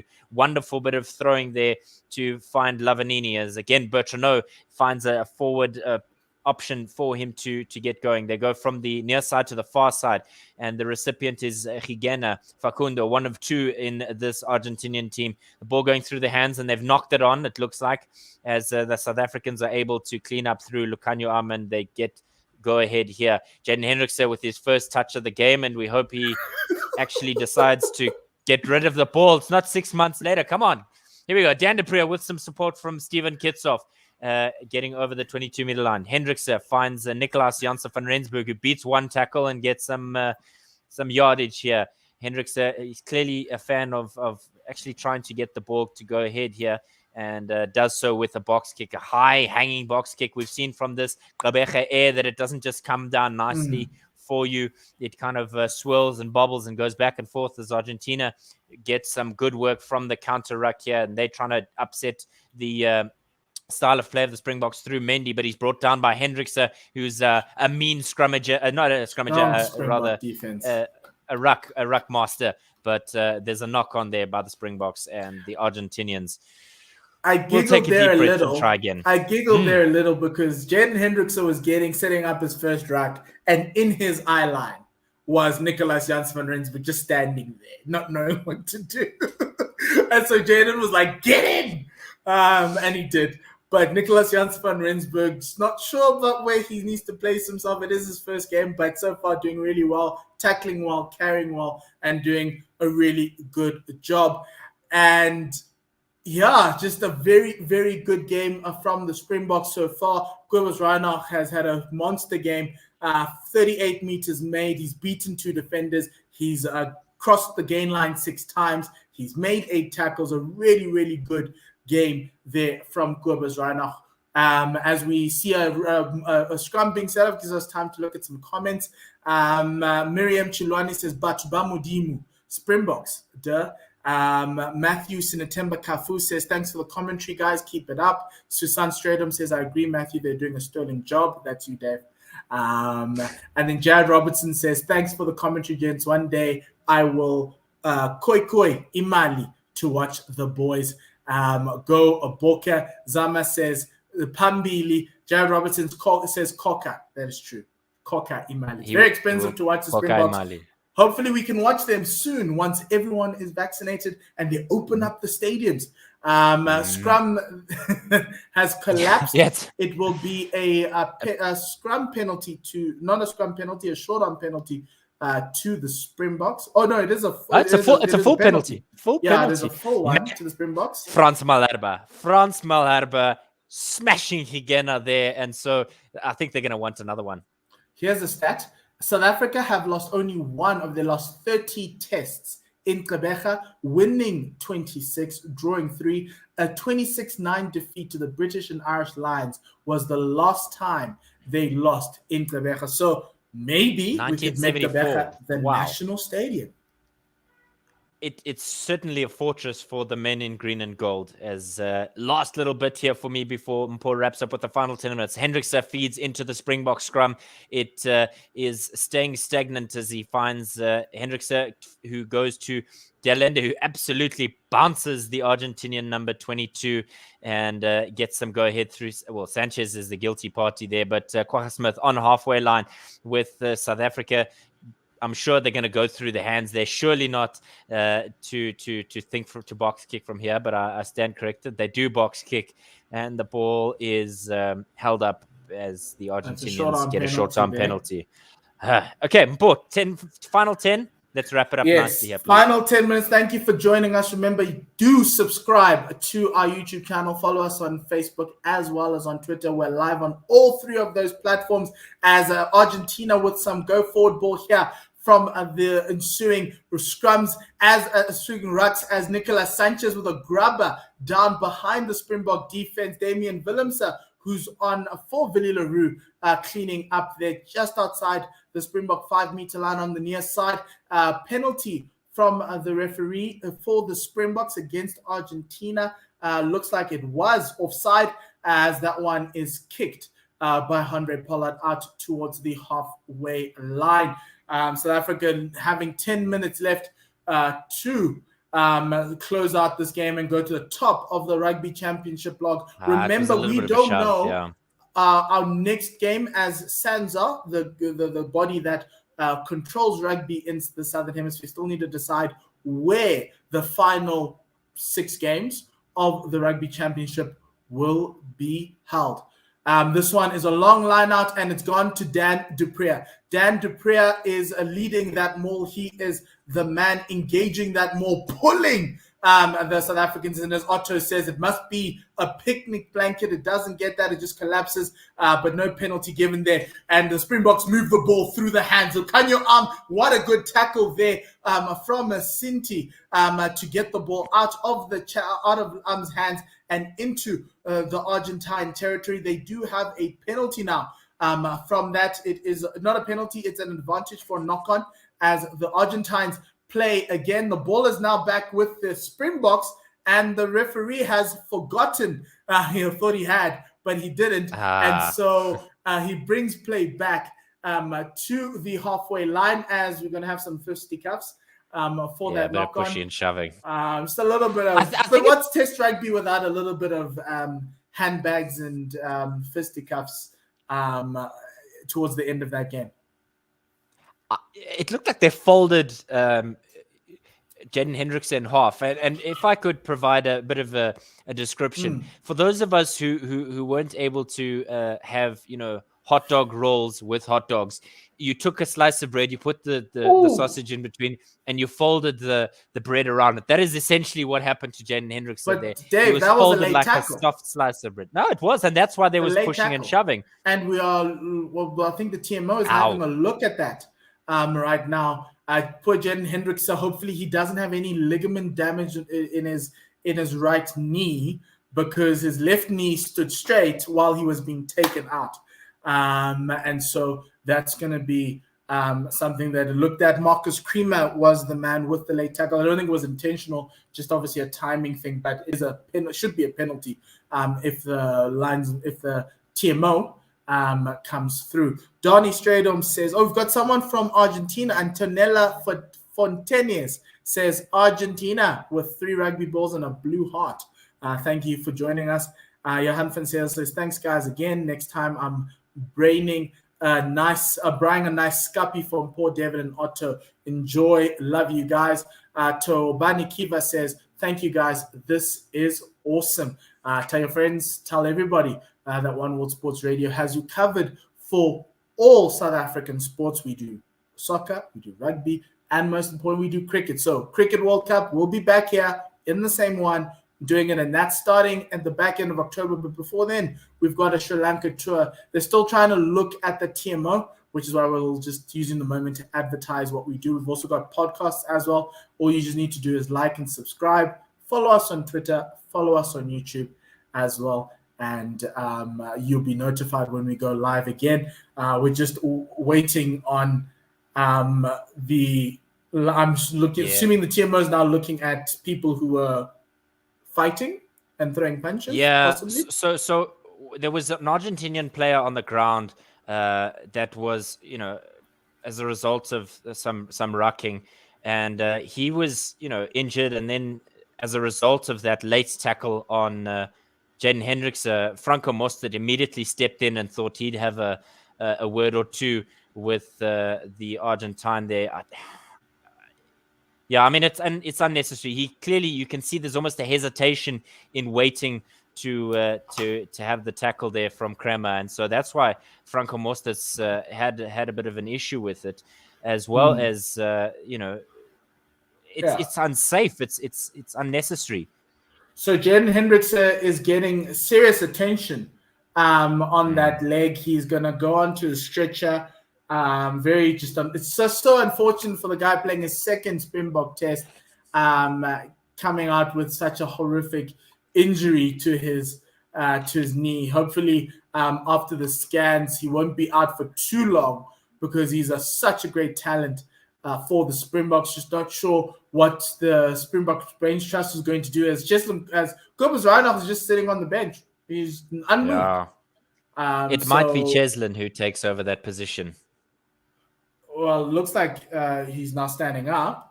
But yeah, this is what you don't want as Jacques Nina. But back end of the Rugby Championship game, you're now starting to get some injuries that you really don't need off of some play that was just needless and should be penalized. Cheslin Kobe's going to scrum off, as you said, Dave. So who's going into the back line? I imagine somebody like a Willie Leroux might come back on, and then they put Willemse out at wing. So Cheslin's taken off his scrum cap, everyone. So this is going to be quite an interesting one. He's reliving his scrum off days as a young man, but he's been like the second scrum off for the Springboks. Whenever Gqeberha's been late to a ruck, Cheslin's always been there. So just hoping that the rotation and of that back line is not unfairly it's not unfair on the box, obviously, with using Cheslin as the scrum off instead of Gqeberha. Yeah, Thomas du Toit, speaking of Springboks, Thomas du Toit has, quietly gone about his work today, and it's been an incredible day for him. A couple of the Springboks really putting up their hands, and he's not a flashy Springbok. Remember, Vincent Koch is another prop that he would have been competing with for a spot, but he's had a good game. I think he could be proud of his outing. And he hasn't gotten a lot of game time with the British and Irish Lions and also this Argentina. So this was like an opportunity for him to show what he has, and he's shown that really well. He's put up his hand for that, as we see Jaden Hendricks being driven out of the Nelson Mandela Bay Stadium, as we see this game, Argentina with the scrum put in into they're still in the Springbok half, just outside this 10 meter, and there's a forward pass straight out of the scrum from Pablo Matera. He's been quiet this half. He's had his moments, but he's been having some errors that we just don't like. It's almost like Matera looks at the referee like, "Did you just say something about my mother?" I mean, it's blatant. He may as well have asked Tom Brady for his job, because that was so forward. Yes, that is very true there. So scrum to the Springboks for that forward pass. Facundo Bosch is now on. He takes his seventh cap for the Pumas, Los Pumas, as well as Juan Martin Gonzalez on for his second game for Los Pumas. He played against Wales earlier this year. He is a flank, is Gonzalez, as well as Facundo Bosch is a hooker. And interesting shove there from Argentina on the South African tight head there. But the referee wants a reset scrum instead of a penalty to Argentina. So just a little bit of pressure there from the Springboks from that tight head side. But on the loose head side, the Puma's tight head was losing his bind there, and so Sia was just saying, ref, like, really, we can't do this. But we've reset the scrum again with 6 minutes to go in this game. It's set, and the ball is in from Cheslin. Is it making its way to the back? It isn't. It is. It comes out. Damien Dallander is the first receiver. Goes to Damian Willemse, who slips, but he then kicks the ball, and it rolls. Is it the first 50-22? It rolls just outside that 22. So, it's just a few meters away from the Springboks getting the advantage of the new rule that World Rugby brought in, which is the 50-22. If they kick the ball in your own half and it goes out on the bounce in the opponent's 22, you get the attacking line out. Literally, it was a meter away as Facundo Bosch throws his ball into the Argentine line out. Sanchez with the ball, he kicks it deep. It goes to Damian Willemse, but it is out on the full. Ball was brought back into the game into the Argentine 22. So we take it back. Springbok line out in the Argentine 22.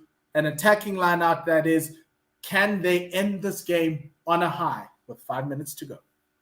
Yeah, Mbonambi is going to have to make sure he finds his mark here. The Springboks within scoring territory, and they are definitely G'd up. But you've pointed out the fact that there's been a couple of changes. I wonder if we've seen Willemse come into the center pairing and Damien Dallander go out to wing. It's an interesting one. Willemse is actually out on the wing. With Willie covering the 15. It's a maul from the Springboks. It went to the first receiver. That's Nicolas Jans van Rensburg. The maul's going sideways, and now it's a ruck, and the ball is stuck underneath there, and so it will be Argentine put into the scrum, 10 meters inside the Argentina 22. Great work there from Facundo Bosch, who managed to get all the way through the gate onto the ball. And so now Argentina have a put into the scrum on that inside 5 meter line, 10 meters into the Argentine 22 on the near side. Argentina will probably be looking to come out with a try. They've only scored 15 points from South Africa, and it's going to be quite disappointing for them because they had such a great tri-nations. They beat New Zealand. They gave Australia a lot of trouble with that draw. Short arm penalty for early engagement. Bertrano with the ball. He gets tackled down by Dan Dupree. Still inside the Argentina 22. Nicolas Sanchez is directing traffic there, and he gets it to Santiago Medrano. Can't do much. He's tackled. Very good tackle on the feet. And it's a penalty to the Springboks. Kwagga Smith, like the Kwagga he is himself, he went over the tackler, cleared the ball, sealed it, and a penalty to the Springboks, not releasing on the Argentines. And it will be a penalty to South Africa. And Andre Pollard's like, hey, let's have some fun. Let's go for another line out. So a line out on the 5 meter line for the Springboks. You spoke earlier of Marvin Orie getting the ball when he didn't expect it, and I think that's exactly what happened there. Medrano getting the ball, and he ran straight into traffic, and like you said, Kwagga Smith was all over him and not allowing him to release there. So South Africa with another opportunity for a line-out maul and possibly a second maul try. Yes. So Felipe Escura is now on for the final 2.5 minutes for Argentina. He's the scrum off, the replacement scrum off. Bongi hasn't had a great night from the lineouts, and this one went over the hands of Franco Mostert, who was caught by Gonzalez, the number 20. Argentina trying to get out of there. Seatbelt tackle from Nicolas Jans van Rensburg. It's not going to be penalized there as Escura is looking for a way out for Argentina. It's taken an age as Sanchez kicks this one deep. He doesn't get it out. It lands in the hands of Damian Willemse, who runs straight at them. He's running through. He's trying to find a way. It's actually Cheslin Colby. Oh, no, it's Damian Willemse with the ball. Sorry, I beg your pardon there. Cheslin Colby from the base of the ruck, getting it to Bongi Mbonambi, who gets over the gain line for the Springboks. Cheslin is there again as the replacement scrum off to Pollard. He goes deep to Damon Dallander, who chooses not to get the ball to Sia, but holds on to it to try and go straight because there wasn't a lot of space on the outside. Dan Dupree running straight through like a battering ram, getting over the gain line. Cheslin Kobe getting it out to Pollard with a lovely chip, just can't get far. And it's taken by Escura. Escura getting it to Chocobares, who gets it out wide to Sanchez. He's got a channel there, and the Argentines have managed to get the ball in. It's Facundo Bosch who's running to that Springbok 22. Just outside the 22, they get it out. Sanchez, Malia, out to the outside. It's Chocobares with the ball. He gets it to Lucio Cinti, and the ref has asked for play to be stopped because there's been an infringement. Argentina had freedom of the city in Gqeberha with that last play. They were going to score a try, and the ref calls the play back for forward pass. Yeah, it was Damien Dallander who's remonstrating with the far side official. But yeah, that's clearly a forward chuck there. I mean, he's just literally handed it off forward to Facundo Bosch there. It's blatant.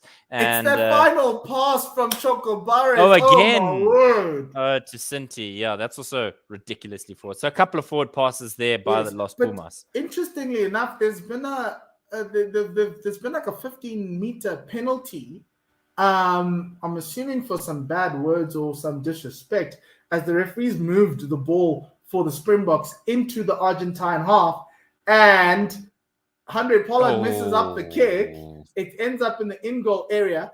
Lucio Mendy with the start gets it to Sanchez, who beats a few people. Argentina on the roll from the try line. This one is going back. It's a penalty to Argentina, but they still have the ball. They're moving it on to onto the outside tram lines there.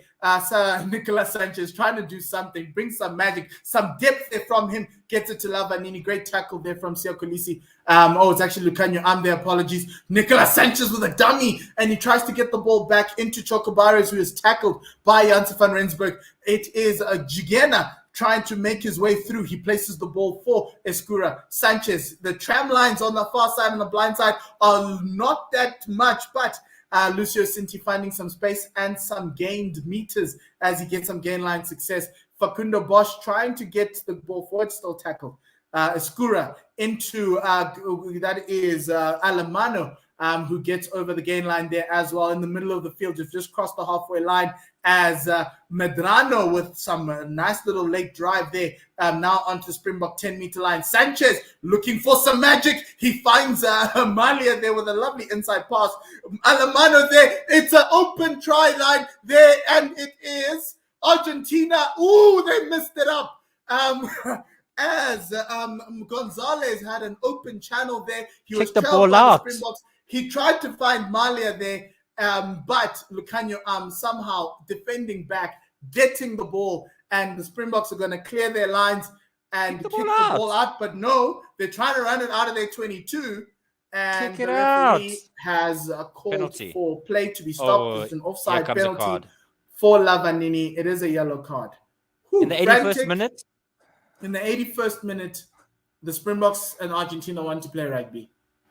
And they're playing some beautiful rugby at that. I think both Australia and New Zealand, if their games go ahead, they're going to be licking their chops because the Argentinians late here have unlocked the Springbok defense. They've done some really fantastic work here to get some wonderful momentum. And the key is through the hands and dummies and handoff. Yeah, it's Nicolas Sanchez. Why didn't you start Nicolas Sanchez as Pollard kicks the ball out? As Ignacio Mendy tries to save it unsuccessfully, ball is out. Will be the Springbok line out in the Argentine half, just outside, just inside of that 10-meter. And the reason for that penalty was a late tackle from Lavanini. The second late tackle. The first one was penalized, the one that was on Jaden Hendrickson, but this is the second one. And the Springboks are going to play. Bonyimba Nambi with the line-out throw to Franco Mostert. He finds Franco Mostert, and Siakolisi coming off the maul there. Gets through the first tackle. does Siya Kolisi. Great advantage there from the box there as Dan du Preez with another gain line success for the Springboks. That is a knock-on from Argentina, but the referee does not see it. And the ball still comes out on the Springbok side, and the referee calls for a penalty against Gqeberha Smith for playing the ball on the ground. And Argentina have the penalty. I don't know how much longer Argentina want to carry this on, but Nicolas Sanchez is like, let's play on. It's already been 3 minutes after regulation time. The hooter has gone. And yeah, it's been a great game for the Springboks, 29-3. But Argentina in these last 5 minutes have shown us what they're capable of, and probably giving New Zealand and Australia a taste of what is possible if they do not have a structured defensive game plan, like the Springboks, who are probably tired and gassed right now.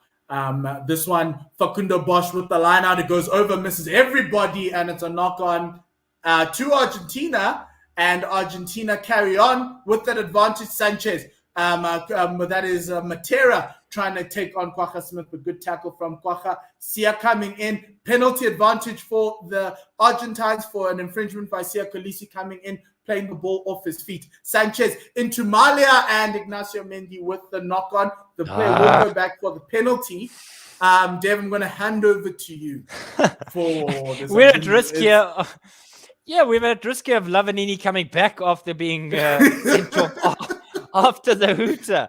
I mean, we're nearing 5 minutes as we see Sanchez kick this one. Maybe they don't want. Maybe they know, like us, that they don't know when next they're going to play rugby, so they're just trying to make sure that they make the most out of it.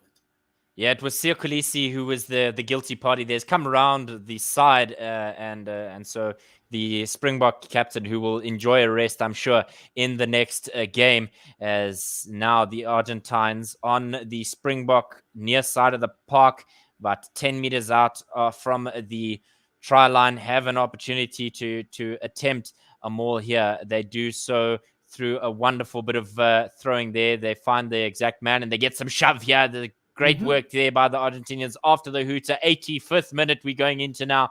The Argentines on the near side of the park. Escura with the ball. He finds some support from Facundo Bosch as they are 4 meters in. Escura again finding a forward as the South Africans try and direct traffic on their own try line, probably 1 meter short of the try line. There's a bash here from the Argentines, and there's a try in the 86th minute. South Africa with hands on heads, and in the embers of this game, the Argentinians have a score. They've crossed the whitewash. Pablo Matera, the experienced campaigner, with his 9th try, just absolutely hammering his way through the South African defense there. And game with the. And here's a stat for you. This is the first try the Springboks have conceded since the Rugby World Cup. That points to the Minister of Defense. 3 British and Irish Lions games and a Georgian game. The conversion is all too simple. That is the end of the game. 87 minutes of rugby that have been played. 29 points to 10. The Springboks coming out on top here, Mpo. Yes, 29 to 10. The Springboks do come out on top here after the first 2 games of the Rugby Championship. They have battled hard. They have fought hard. They have played an incredible game. Both teams will be proud of their effort. I think Argentina will be slightly disappointed in the errors that they would have made for a shorter game. Let's just go through some of the comments before we close it off. Cyril Jacobs gave us a fire emoji, a rugby emoji, and a heart. Suzanne Stradom says, come on, Bokke. Donnie Stradom says, thank you, Point David, for the commentary. We appreciate it much, and we are proud of you and the Bokke. Keep up with your good commentary and the jokes that also come through. Tobani Kiva says, well done, Gqeberha. Kristen Norris says, go boys. Philip Mayer says, I'm sorry, guys. The Bokke is the guys. Esteban Adrian Guinez says, vamos Argentina. And Dani Stradom there, thank you very much for watching. Joaquin Mars says, go Bokke. I love this, guys. Thanks a lot. Hope to see you next time. Dani Stradom says, thanks for the commentary, guys. Enjoy the rest of the weekend. Well done, Bokke, on your win. Thanks, guys, for the commentary. That's from Suzanne Stradom. Thank you, everyone, for joining us. If you'd like to find out when next we're going to go on to our YouTube broadcast, click the subscribe button and you'll be notified when we come on. You got to click that notification bell as well to be notified. We will be back for the Rugby Championship. We just don't know where and when it will be played. They need to decide whether it's going to be in Gqeberha, like these two teams, or it'll most likely be in the Northern Hemisphere with fans, which would be it will be a pretty interesting situation. But the Springboks come out with an incredible 29-10 victory. They now are the team that lead the log in the Rugby Championship. Jacques Nienaber and Rassie Erasmus and Dion Davids and Mzandile Stick can take a bow. Very, very good set of 6 test matches. They've come through and they've come through well. Now it's time for them to go. They can't go to Australasia. It's either they wait for them to come here or they go over to the UK to try and close out the Rugby Championship. But Dave, do you have any final comments? Yeah, it's exciting to see the Springboks doing well as always. You know, if we think back to a couple of years ago when they were doing poorly, South Africa on the tear of their lives. But as Mpo said, we wait patiently to see where the next Rugby Championship game will be. But we will bring it to you live. Yes, on One World Sports Radio. Tell your friends, tell everybody, tweet, share, do whatever it is. Follow us on all the platforms, and we'll be back with you on when next we get rugby as well. But until then, from myself and Dave, have a great weekend. Have a great night. Goodbye. And Lesale Kakafiso.